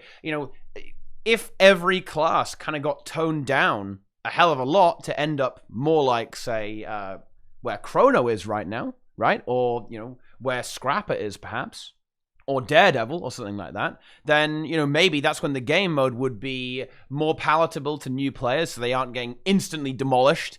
Well, perhaps not as much anyway, and that's when you can start rolling out the rewards and luring people back into the game. But I don't know. I'm not sure if even I believe that. That's maybe a little bit too optimistic for the plan. I'd love to imagine that ArenaNet are kind of masterminding it. Like, yeah, in 2 years' time when we've balanced all the classes, oh yeah, then we're going for PvP. That's when the new expansion comes out. Exactly. And all melts back. Oh no. That's what's gonna happen. I'm not even sure if there is gonna be a new expansion. To be honest, Ever? Okay. Let me rewind a bit. Is the game doing fine in PvE? I said the game is doing fine in PvE, but is it? It depends what you define as PvE. What the hell? You just told me that Warrior World is dying, right? Warrior World is not doing healthy. World vs. World is not doing so hot. What's doing fine? Open. The gem store fine? The gem store, dude, is more than fine. Okay, like thank God, at least the gem store's fine. Do you know what? I mean, what do you think they're getting that money, man? It's all the mount skins, dude. That's what it's about. As long as the gem store is fine, we're good. So the game that's doing the best, I suppose, is the story, right? It's the story content, the open world PvE content. Raids are not feeling too good. Fractals also are kind of the same, which is dungeons for all the other MMO players, right? And World vs. World and PvP are struggling a little bit. There's a specific subset of PvE that's doing well, rather than all of it. The casual crazy. Version, right, is doing well. But what's the community saying? Like, what's going on? I had no idea. When I said, by the way, that I don't think there's going to be another expansion, I don't think that because the game is dying. It's quite the opposite, right? The game is making money, right? It is profitable, and they're doing okay, right? As as a company, well, except for the layoffs, but it's more that I just don't think they want to stick with Guild Wars 2 for that long. I think a lot of the issues with the game are because this is quite an archaic engine. It's very hard for them to develop content, I think. And for example, like one of the hardest things they do is UI changes, right? And you might think that that's not that hard, right? As an onlooker, but it turns out that UI changes are extremely difficult to implement, which is one of the reasons why Swiss has taken so long to make, is because it's just AIDS, right? It's incredibly annoying for them to change the interface in any way, and that's why I think instead of a Guild Wars 2 X-Pack, I think they'll probably just do a new IP rather than an expansion on Guild Wars 2. Also, that's not, you're not even talking about the clown fiesta of more elite specializations, right? I mean, that would be just no. I don't think I'm not sure if the game modes could survive another round of that, shall we say? Because I think Path of Fire was quite enough. And just recall how Path of Fire was on launch. I mean, does anyone ever remember that one? Everything was broken. It just gets more difficult the more that comes out. What are you guys doing in Guild Wars? Vallun, you're excited about the game, right? Like, you're always super excited. Like, I'm always super excited. Yeah. Yeah, you are. When is that ever the case? Listen. Just you play a lot. Like, how do you feel playing now? You Like, know me. yeah, I know you. We're best friends. Come on. So, how do you? You're a competitor playing Guild Wars right now. Like, what's your goal in Guild Wars? I'm competitive since when? Okay, you're streaming in Guild Wars. Okay, The game's I'm fun, a dude. casual streamer. Yeah, The game's fun. I enjoy Guild Wars. Is it? There's a lot of build diversity if you don't try hard. In ranked as well, particularly in ranked, to be honest. Okay. I think we're guess, just a little jaded, Helseth. I think that's what, like, Teapot has just been playing so much, dude. Like, raiding yeah, maybe it's around, just that. being Maybe it's allowed. just that. Like, Teapot is the kind of guy who's like done everything, right? He just plays everything so much, so he's just jaded. Same with like most of us. That's why it may seem that it's a lot worse than it really is. But if we're being honest, it's really not that bad for the average player that logs on during prime time for World v World, raids with their guild for 2 hours. The game's great. For someone that like fucking PvPs a few hours a week, the game's great. For people that log on for world boss events or like raid once a week, not fair. like you fucking try hard raiders who do like every wing 1 to 7 like 20 times a week. Like, it's not for you, you know. Like, the game is fine. It's just not meant to be played that repetitively in that try hard fashion. But that's why it may seem a lot worse when like we're talking about it. But that's just jaded. And when you wonder why people are still here, now you just gotta the game is ultimately enjoyable, right? And it has very good mechanics, right? It's very good mechanically, and I know to you, I was just saying, like, I don't know, man, like, how did it work out for you in Smite? Like, how was battle, right? You know, like, it's I got top 15 in no, I was top 15 solo queue and ranked second in the duo in battle, right? I enjoyed it a lot. But now it's dead. They're actually closing it down. But that's more dead than Guild Wars too. Yeah, it's completely dead. And that's the thing. The same thing that made me not want to play Guild Wars anymore. It's like I reached the peak of it, but I realized it's only going downhill from here. And after that, I'm not excited about continuing in it. Like, for instance, I know that Naru is super excited about being the best of the bottom of the barrel, but it's not interesting to me. So it's like right now I'm expanding in Warhammer and all that stuff because I'm enjoying the idea of getting better in an active community. Now I'm also cursed. Yeah, I'm sure you don't. I'm sure you don't. Helseth, I would thrash you in your prime. Let's go. I'm sure you right would. now on TeaTime. Show match incoming. Here we go. Are you trying to go back in the past or something? I've already done everything I've done in Guild Wars. There's nothing else for me to do. You can win all your 80. Continue winning. I don't even do 80s. Fuck off. So what do you do now? Dude, Helseth is a fucking meme, man. I'm not falling in for this. This is your persona. You just activated it. Get away from me. What? No, I'm not even saying anything arrogant. You're the one thing you would trash me in my prime, which is fair. I'm sure you would. Said? Oh shit! I'm sure you would. I will. Oh, here it comes. With that. Oh. But I mean, that's fine. I literally I have no ego attached to Guild Wars. All I have is a lot of prize money that I won, and a lot of titles. Yeah, that's dope. And all sorts of accomplishments. While you had. It's so predictable. I'm not falling for it anymore. No, you shouldn't either. Like, our accomplishments are equal, so don't worry about that. Don't worry about that. I'm sure the 15k hours you invested in Guild Wars were worth it.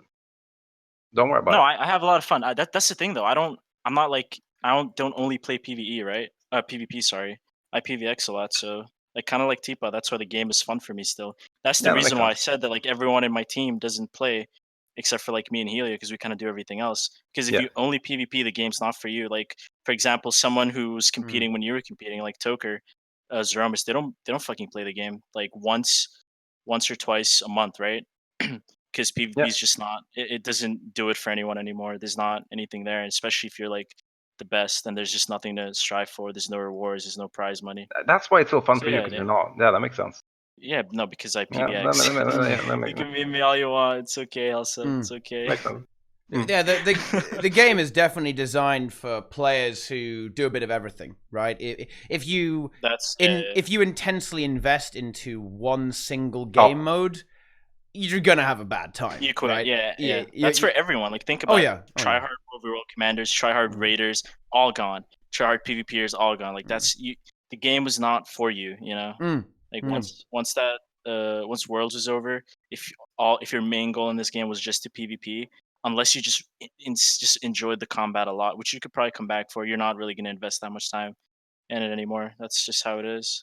Unless you play everything.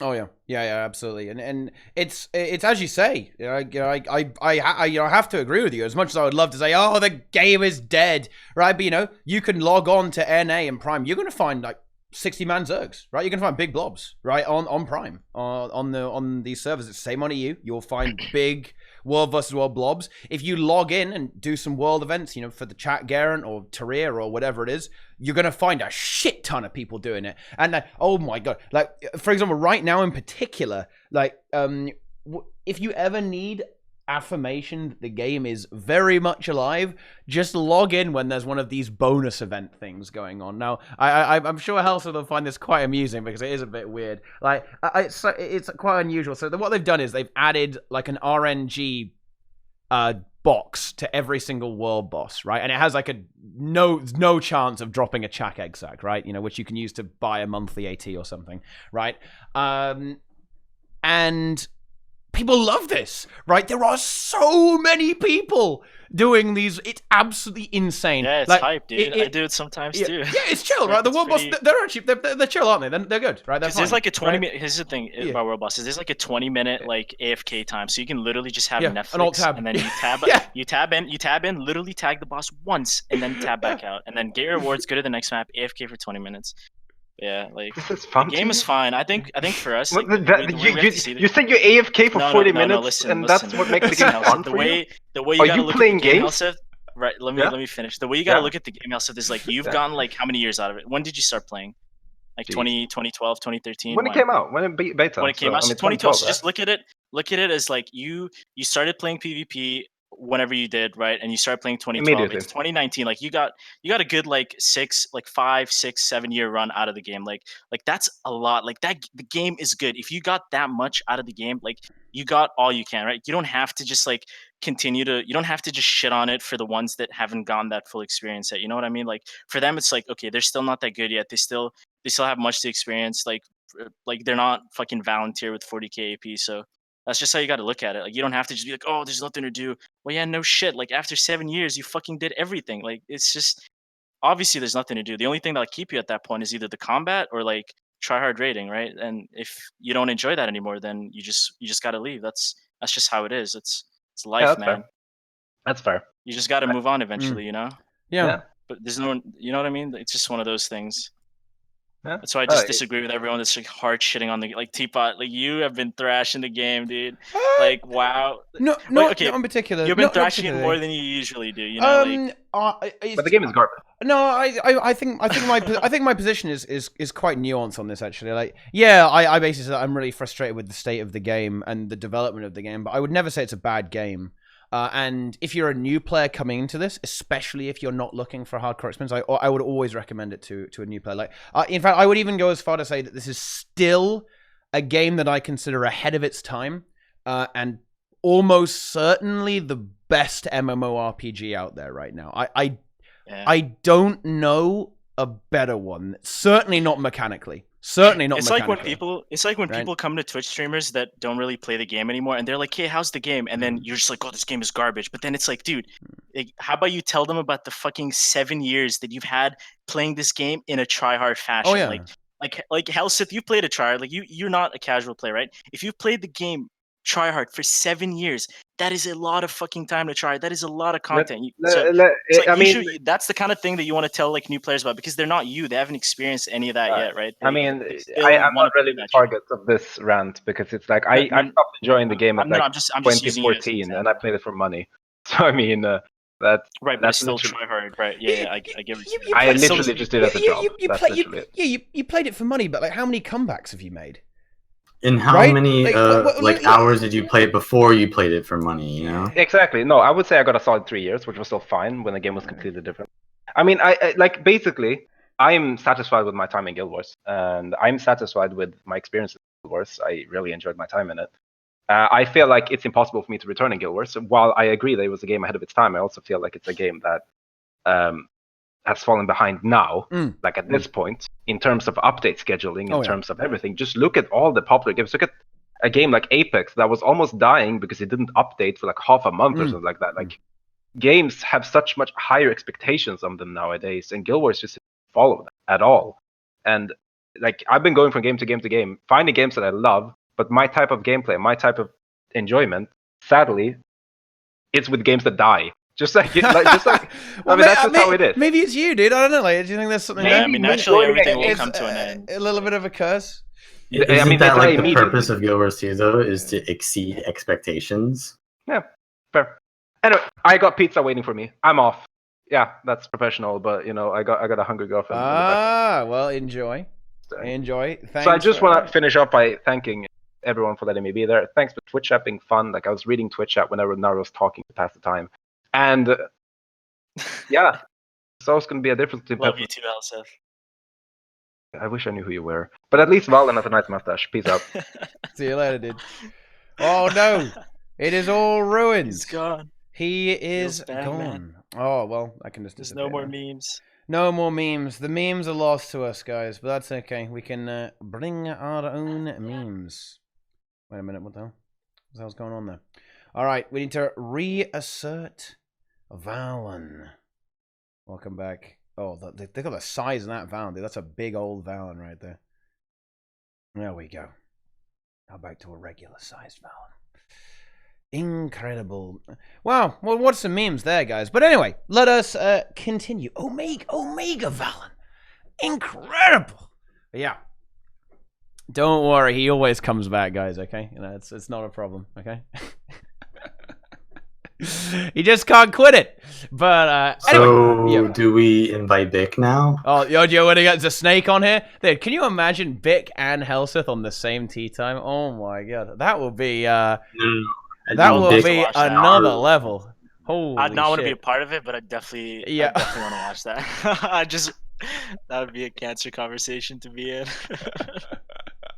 Yeah. I feel like they'd agree though. They'd agree on a lot of things. They would like, actually, yeah. Oh, trash game. Dude, they would start like chest bumping, man. It would be great, yeah. That would be a good meme right there. I don't know, dude. Like this discussion got a little bit weird. It was like very meta, right? Like very much into the state of the game kind of thing. But you know, it's funny actually, isn't it? Yeah, it always does. It's like to me, it's always such a paradox, isn't it? Right? Like, I guess it is, as you say, Naru, just because we've got so much, so much time into the game that it feels like simultaneously like Guild Wars 2 is this incredible game, right? But it also does feel to be lacking in so many ways, right? It's like I almost think it's just you don't see we see so much potential, right? We see the quality in the game's mechanics, and we just kind of want more for it, right? Do you think that would be fair to say we just want more?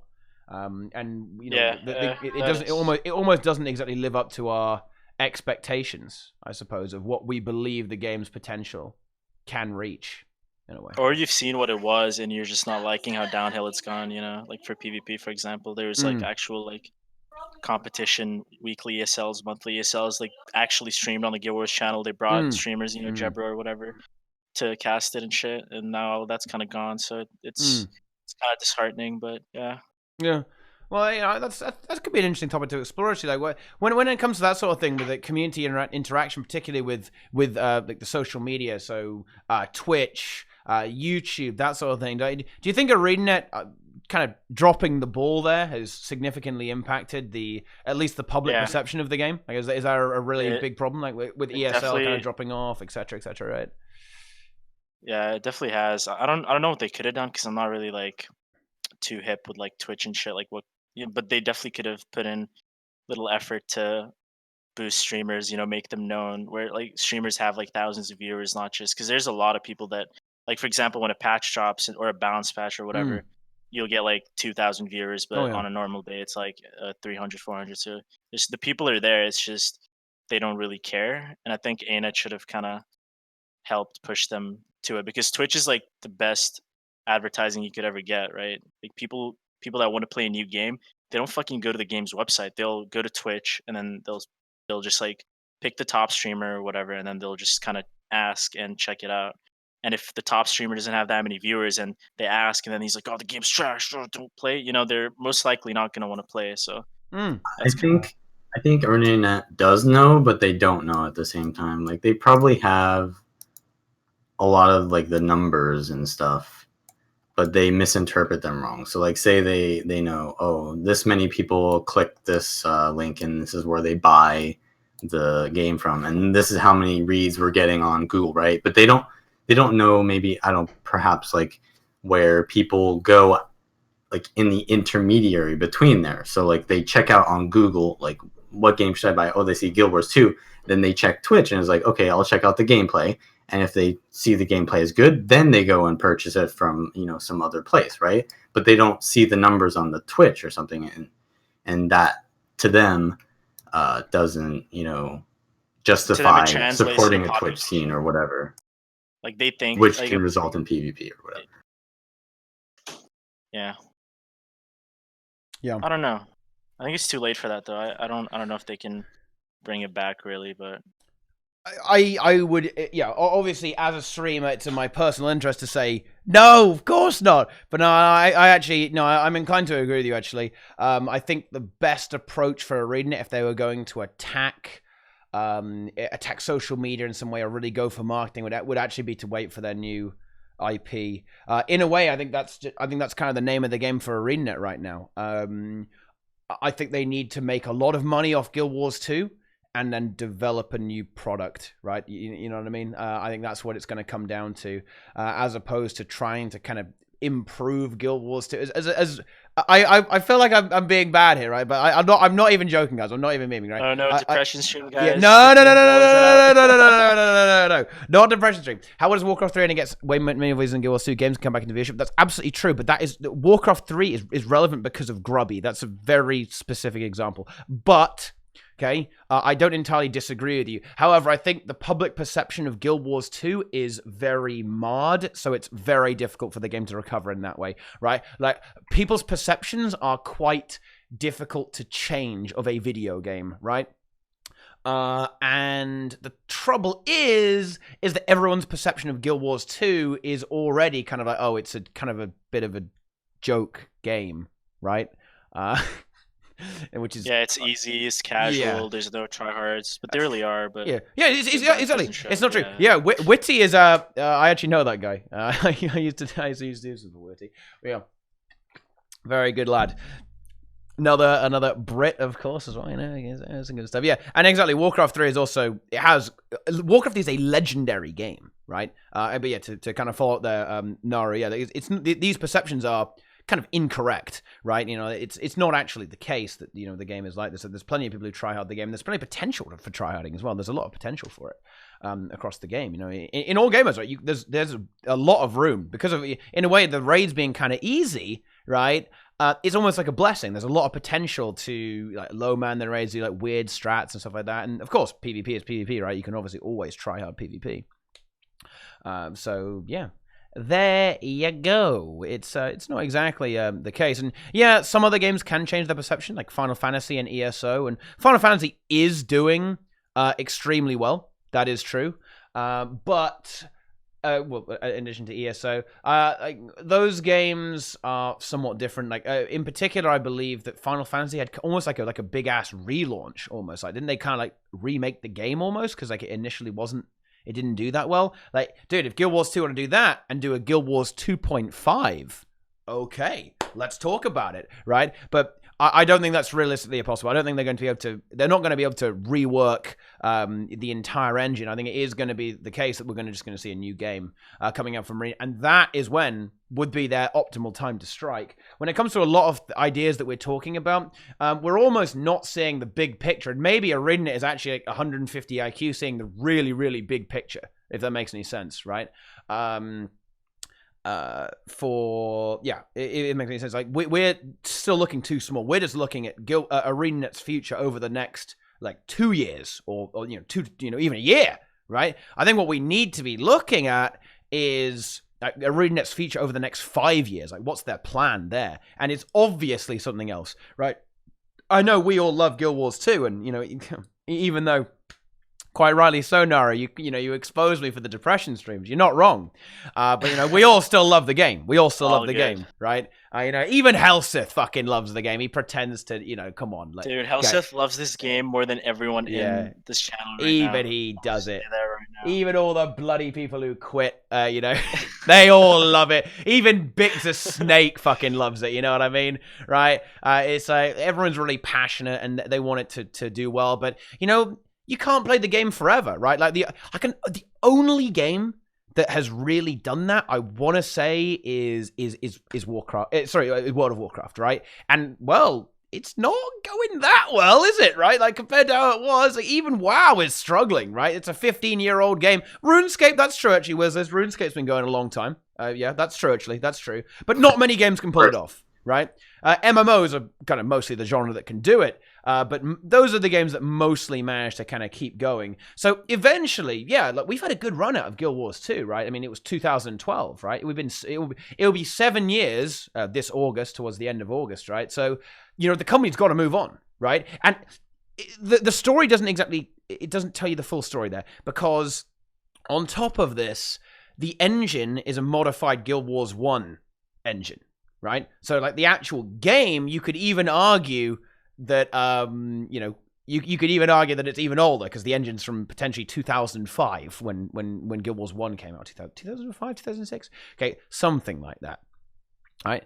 But yeah, like this game is great, but at some point ArenaNet want another project, right? You know, they want to move on, they want to go bigger and better. So I think that's perhaps what we need to be looking forward to now with that, and you know, slightly more of a maintenance approach to Guild Wars 2, because one of the things that the Helseth said is something that I've always maintained. Like the actual systems of the game are excellent, right? You've got ATs, you've got ranked with proper system on it. You got rewards. There's loads of rewards all over the place. You got raids. You know, you've got open world. You got world versus world. Even world versus world kind of works really well, right? You know, ish. You know, you're gonna have alliances at some point, I guess. Instead of a new game, do you think they might be kind of looking at the way WoW did it to go for like a longer run? Because that could also be. Because didn't they say that they fired people on the other projects that weren't playing? Yeah. So does that mean that Yeah. they want to maybe go for a longer run, or just like get a new game going? Because they potentially could, because the blueprint is there, right? Like WoW But did what it. would they It's do gone with the like new 10 plus years. So what was that? like the Guild Wars 2 combat is already like insanely good. Why would they want a new game?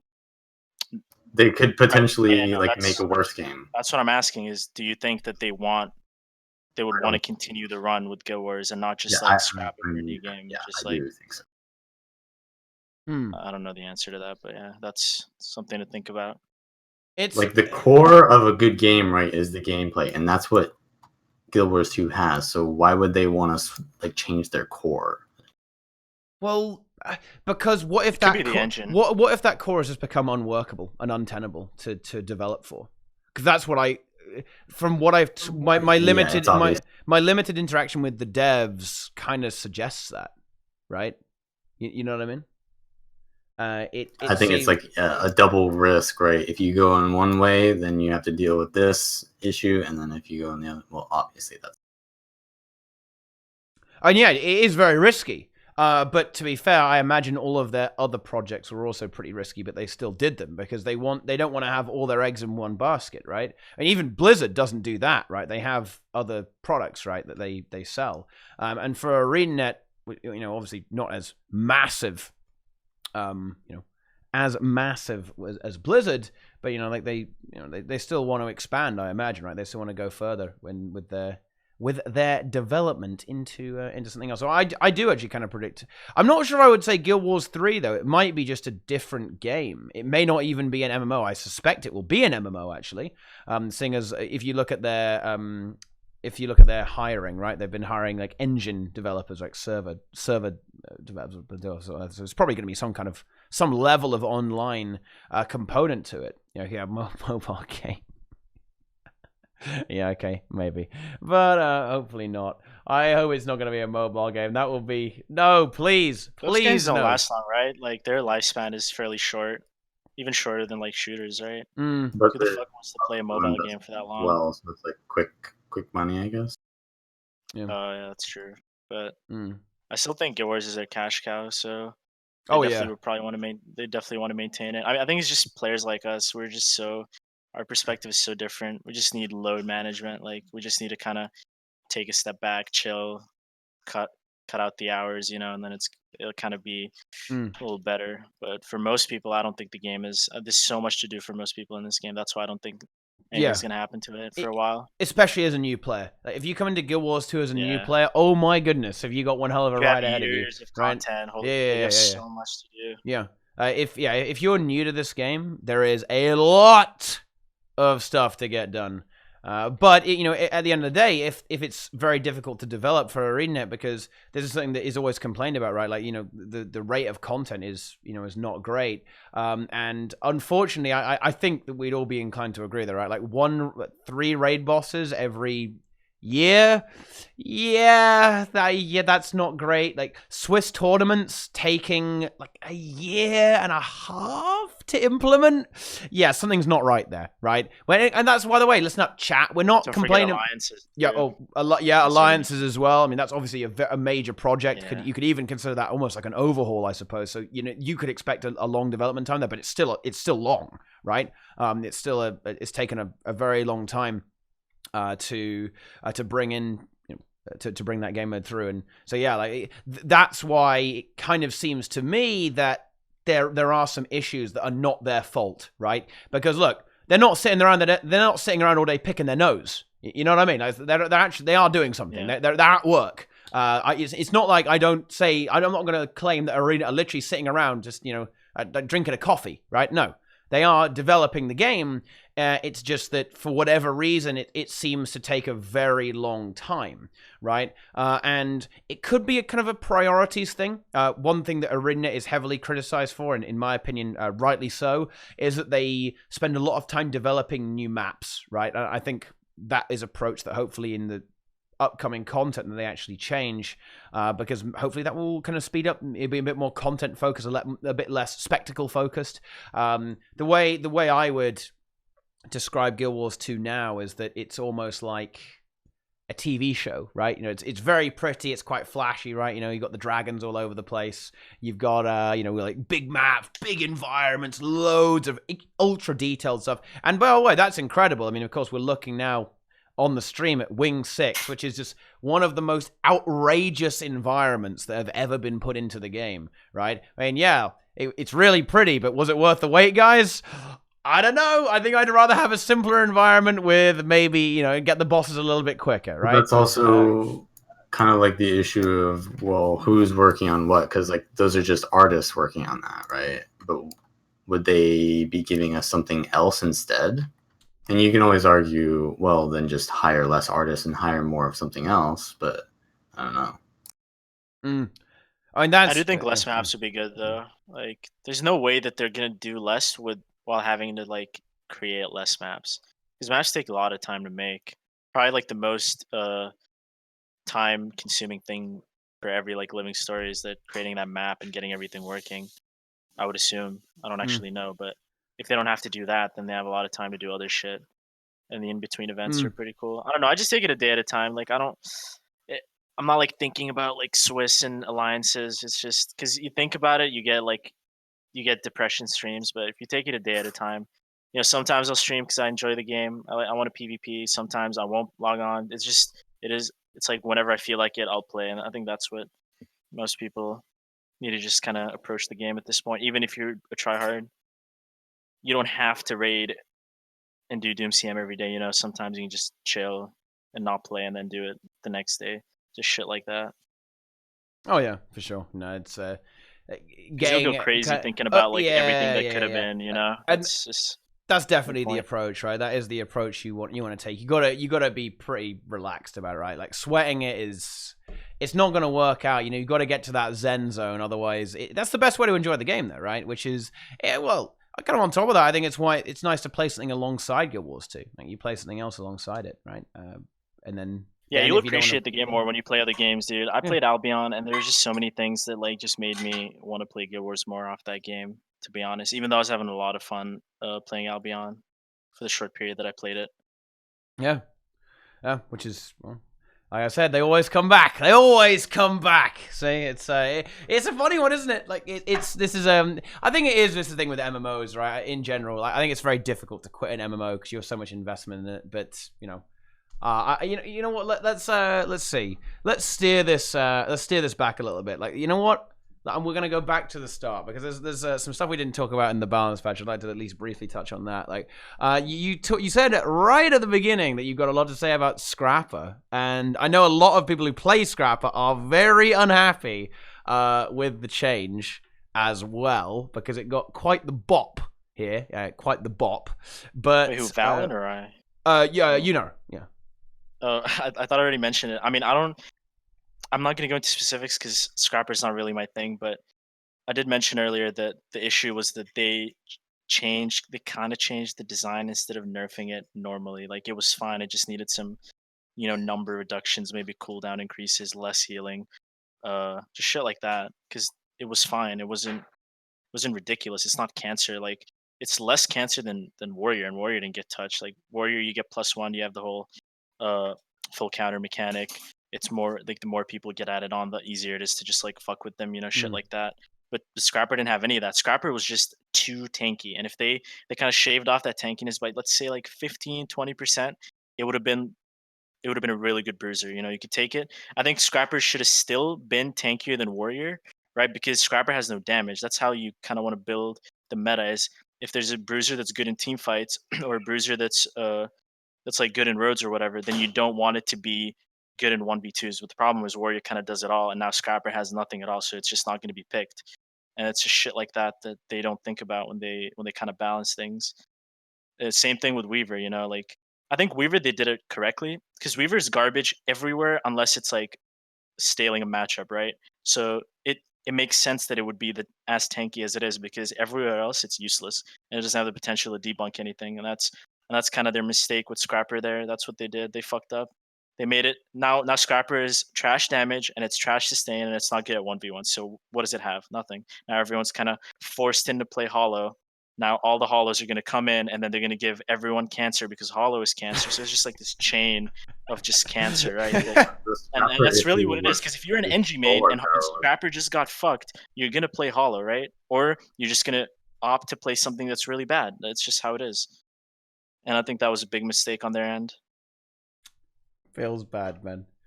There's no reason Scrapper should be Warrior should be tankier than Scrapper with all the damage it does in Rampage and all that. It just makes no sense. Well, yeah, and aside from that, like not really touching Rampage, that really gets the noggin jogging. I mean, yeah. Yeah. The 20-second cooldown was cool. It's good, right? Fuck, I still get hit by that rock, and I still just like, damn you, ain't it? Like, why did you not nerf the damage? Let's look at in comparison, because I've been playing a lot of Core Necro, right? Like, look at Lich. So Lich has a 150-second cooldown. Lich doesn't give you added tankiness like Warrior does, the 50% damage reduction. Lich just gives you extra HP, which Rampage does as well, right? If I'm not mistaken. Yeah, that's correct. Yeah. And Lich can be memed by projectiles. Lich is also like extremely squishier, almost double the cooldown. It's just like, why are they so different? Make sure that you mention you don't want Lich to be buffed. You want Rampage to be nerfed. Yeah. Exactly. I want Rampage to be nerfed. Because think about it. If there's any class that deserves a mode where it goes in and it can just kill everyone, it's Necro. Because Necro is the one thing that's in the game that just, if you jump on it, you fuck it immediately. It just dies. So it should have kind of that balance as well. Like, if Necro had Rampage, that'd be more balanced. But why should a class like Warrior that's superior in 1v1s, has the ability to kite, 1vx, get to whatever position it wants to, it's very efficient in team fights, and gets Rampage an I win button. It just goes in and just kills everything. It's a fun one. I think that's kind of stupid. Yeah, it's it's a bit of a it's so unusual that they didn't nerf it, because I really expected them to give it the hammer, right? We all did, but they just gave it a cooldown. Yeah. That was not the problem. Yeah. That's not the problem with it. That's, I don't know. That's a very odd change. And of course, Warrior in general is. Warrior is okay, right? Like the rest of the kit aside from Rampage is all right. Like, but it still does hit very, very hard, as you say, right? It's still a very strong, potent 1v1, a 1vx class, and does an insane amount of damage, and like none of that got, they didn't nerf that. They said, okay, well you can still have it all, right? You just have to wait a little longer, but between the rampages. So like that's when we talk about like sometimes the balance changes are a bit a bit hit and miss, right? They just kind of throw a few and see what happens, right? But I'll tell you what, there is one other thing that we haven't talked about yet, and I can't believe it. How could we have gone this far without mentioning the Thief Portal, Vallun. You really like the Thief Portal, don't you? Actually. Yeah, it's pretty OP right now. Obviously, Thief is the most changed class of the last patch, so I guess you could say Chrono being deleted is the biggest change, but yeah, next to that is the Thief, right? And they did a lot of changes, right? They reworked Deadly Arts, Shadow Arts, preparations, and yeah, all the preparations are kind of good, but I think they're a little bit overtuned because how they work is the cooldowns are ticking while the trap is there or the preparation is there, right? And this makes it kind of broken because unlike Portal for Mesmers, which you had to like choose, oh, do I want to use it now and get a cooldown or save it and then it has a lower cooldown, whereas Shadow Portal is like, well, I can use it and there's no detriment to using it because Well, it's don't you just going think to come that's off fair cooldown. because you're the only one person can take the portal? There's Yeah, not it much. is sort of balanced by that, right? But it's also I don't think it's more of like an issue of interactivity, right? So like if I'm playing against a thief who just shadow portals and I'm playing a 1v1er and they just shadow portal my home off cooldown, there's literally never a time that I can just ignore it, or I can ignore it, right? But that's the only way to like counterplay it, right? There's never like oh, I know his shadow portal isn't down now because he just used it, right? It's always there.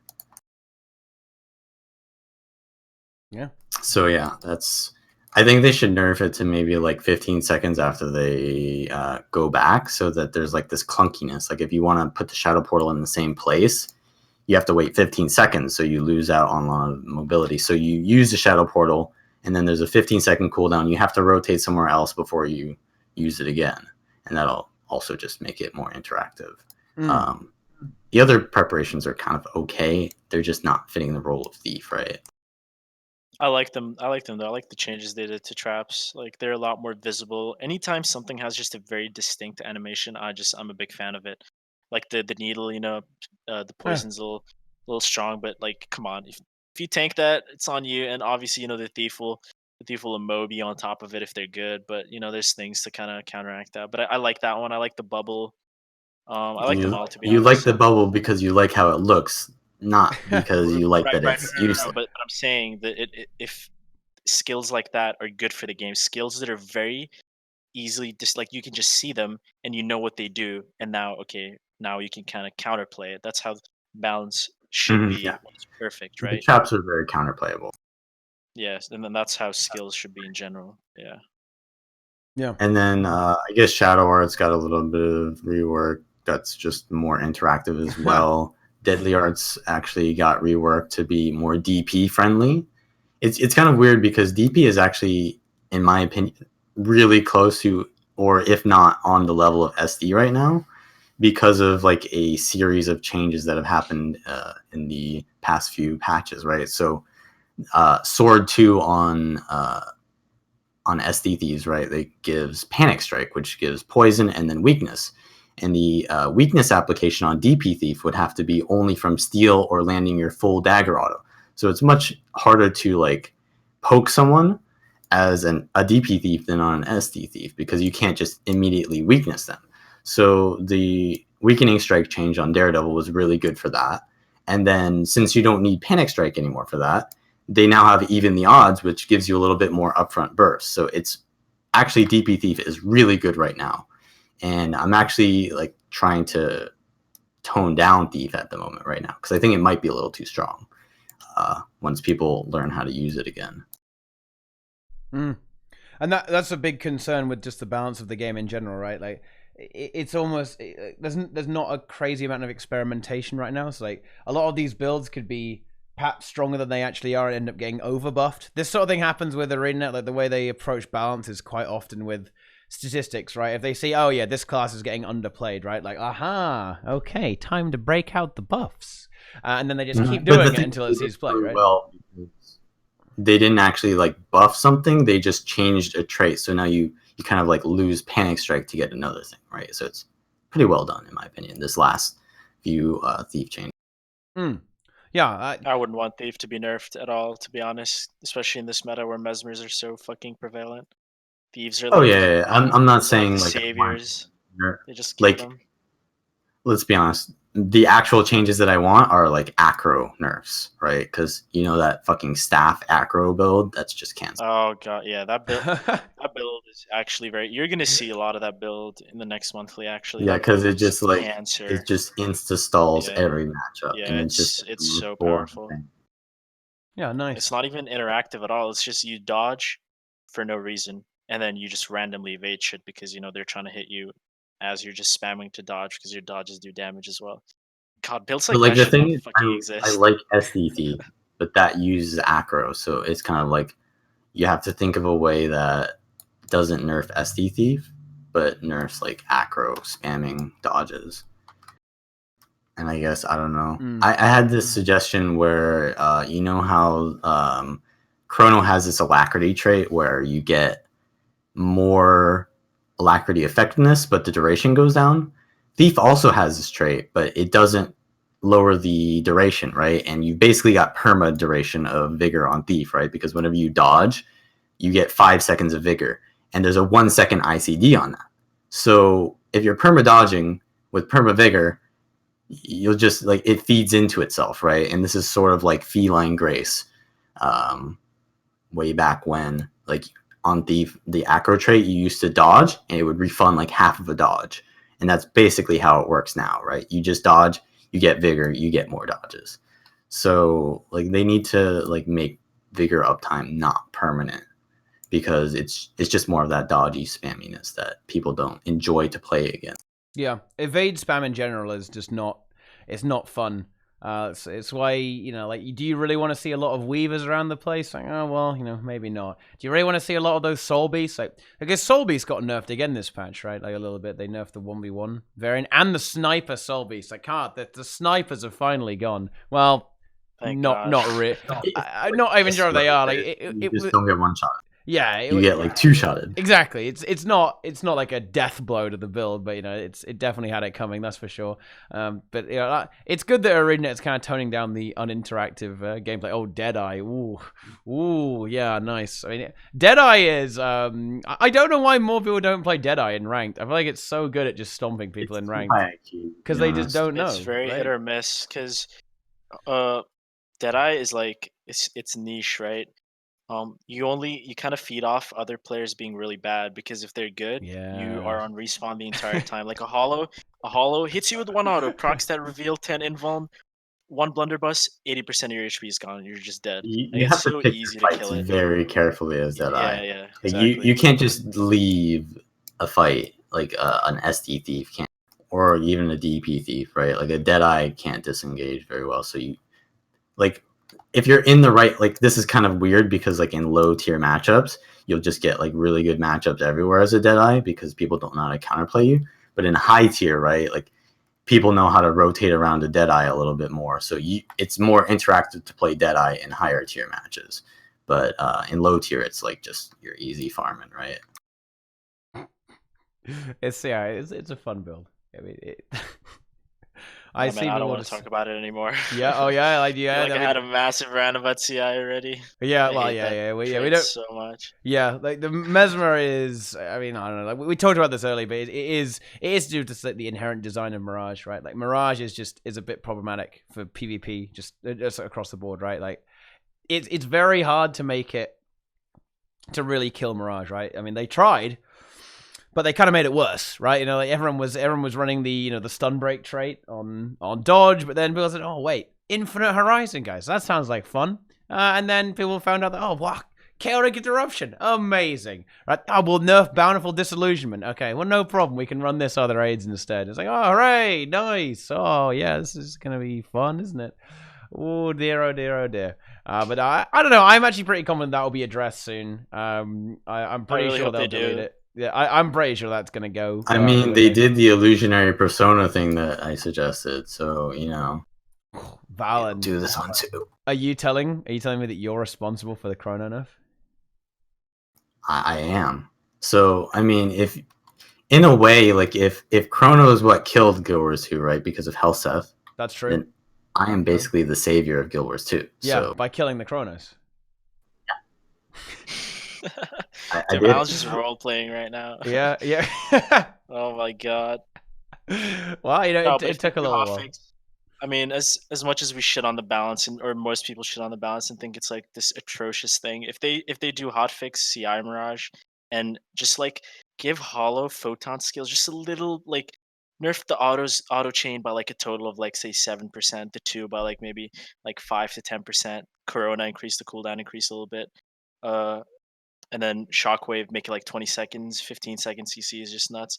If they do those two things, the meta would be perfect. Like it's just Hollow and CI Mirage. The meta is really not that bad other than that. Like Staff Thief is also kind of an issue, but Staff Thief is just a bunker, so it's not as like it doesn't give the average player cancer the way Hollow and CI Mirage is, because nothing is more unhealthy than being one shot or not being able to move Well, at all, yeah, right? you probably So lose games, but you don't lose them as vividly. It's more like a strategic loss because you're like yeah, exactly. 2v1ing Yeah, because Staff there's Thief at home, and like they yeah. don't understand why they're losing. Yeah, and rotations matter a little bit more, which is fine in those games. But yeah, they got to nerf those two, Hollow and Mez. I don't know if Ben's here, but Uh-oh. gotta get them. Uh-oh. They're on the chopping block. The heads have been They placed have there. to. Oh, dear, oh, dear, oh, dear. Yeah, no, and You know, there's always one thing that just dodges the nerf yeah, because something is more broken or more mainstream. exactly. Like, Yeah, let's yeah, be yeah. real. The only reason Hollow didn't get nerfed was because fucking Rev was just like Yeah. just 5 tiers above it. The Rev clown car was certainly rolling around all over the place, right? So Yeah, yeah, Rev that's shielded Mesmer. yeah, it you know took the Hollow it for took the sure. bullet for Hollow and Mesmer, but there's no one in front of them anymore. And well, in a way, like although this balance patch has upset a lot of people, like my kind of closing thoughts on the patch as a whole would certainly be that it's a step in kind of the right direction, design wise as well. You know, we are seeing these nerfs being toned down, and yeah, like, as you say, eventually we're going to see, we are going to see, you know, a decent meta kind of emerge. Like there's not that many balance patches away from the classes being in a more sane state, right? Certainly, I mean, you know, there's not that many outliers anymore, and particularly if the power level of all the classes continues to reduce a little bit, because even though we'll be in a pretty good spot relatively soon, I mean, we are already in a pretty good spot-ish, right? Of course, Path of Fire specs are still very, very powerful. I think over the course of the years, I think I'd actually expect to see ArenaNet eventually kind of bring everything down, right? Because obviously some classes have been made somewhat uncompetitive, like Chrono. But, well, I guess they'll probably try, maybe they'll buff Chrono instead of bringing the other stuff down. But I don't know. I think I would probably prefer to see some nerfs to kind of bring everything down to the same level, as opposed to buffing things up. Like over buffing things kind of gets you where we are now, right? Which is like a mild fiesta. I mean, of course, it used to be worse, but you know, I would still say the red noses are out in force right now. So I don't know. Like I'm pretty pleased with the patch though overall, and I think that's you know. Let us conclude. Yeah, I like it too. I'm not gonna let like one thing. I mean, I play Hollow too, so I'm a little biased, so I don't really care about Hollow being strong right now. But I do know that it's very strong. But it's just Mesmer for me, so I'm not gonna let just one spec kind of ruin the entire patch for me. I think the patch was really good. A lot of the cancer that was there is just gone now. Mesmer, Rev, Scrapper, even though they might have not nerfed them the right way, they're still gone, and that's less cancer in the game. So that's always a good thing. So I'm relatively pleased with it. Yeah, absolutely. Vallun, any final thoughts on the balance patch? Yeah, just like Hollow. Fuck Hollow. Wow. Okay. Well, that's it's a conclusive one. Can't beat him, join him. Yeah, you will join the Hollow-Smiths. Yeah. It's a spec to play. Well, there you have it. It's strong stuff. Strong stuff coming out there from Vallun, actually. You know, kind of fuck Hollow. But I'll tell you what, you know, else is some strong stuff, guys. Okay, it's shilling.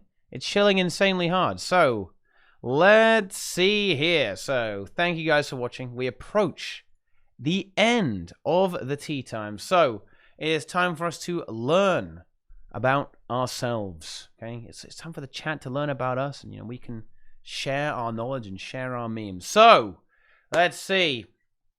All the way from Team USA, Wavy Leader It is Naru. That's not true. Okay, wavy leader, guys. Okay, wow, incredible. Tell us a little bit about yourself. What are you up to these days? I've been streaming a lot lately. Actually, been enjoying ranked. A lot of core necro memes. Been streaming every day this week. Probably gonna be on and off though. But yeah, it's mostly PvP. That's what I stream. So if you're interested in that, mostly NG Necro Guardian gameplay. Yeah. But yeah, Naru put on the spot. Fuck you, Beyond. Yeah. Fantastic. And then it is the Guild Wars 2 master himself, the true endgame player, the role player, Vallun. What's going on, man? Yeah, I'm actually a WoW streamer now, so yeah. You're abandoning Guild Wars 2? You're quitting? No, I'm not abandoning Guild Wars 2. I'm just a WoW streamer now as well. Are you role playing a WoW streamer, or are you actually a WoW streamer? No, I actually am. Holy shit! Well, there you go. So, if you want to check out that World of Warcraft, that hot World of Warcraft gameplay, be sure to check out Vallun then. But, and of course, it is me. Thanks for watching, guys. I hope you enjoyed the stream. If you want to see more of that sort of thing, Guild Wars 2, always PMA, okay? Never depression stream, okay? Then you can go ahead and follow the stream. Subscribe to the stream, okay? And yeah, that's basically it. Come back and watch every single day. And yeah, that's going to basically cut it. You know, follow, subscribe. Follow me on Twitter. Subscribe on YouTube. And you know what? We're going to raid Roy, I guess. Yeah, let's raid Roy again. Yeah. Okay, let's go. We're going again, guys. Go say hi to Roy for me. You know, write us a nice comment in the chat, in the comment section. It's going to be great. Follow everyone here, guys. Subscribe to everyone here. Give us that cash, okay? We need some money here, okay? Like, you want us to play Guild Wars 2, we have to be paid for it. Like, it's that bad. That's I actually how bad got it is, some guys. subs playing Dragon Hunter because I was 1v1ing Revenant mains, and I was beating them on Dragon Hunter. Nice. Got some fatty meme subs, you know? I like that, actually. Good memes there. Yeah. But, yeah. That's it. Go start a Roy, guys. Good night. Thanks for watching, and we'll see you guys later. You have a wonderful evening, and I hope you enjoyed the show. See you later.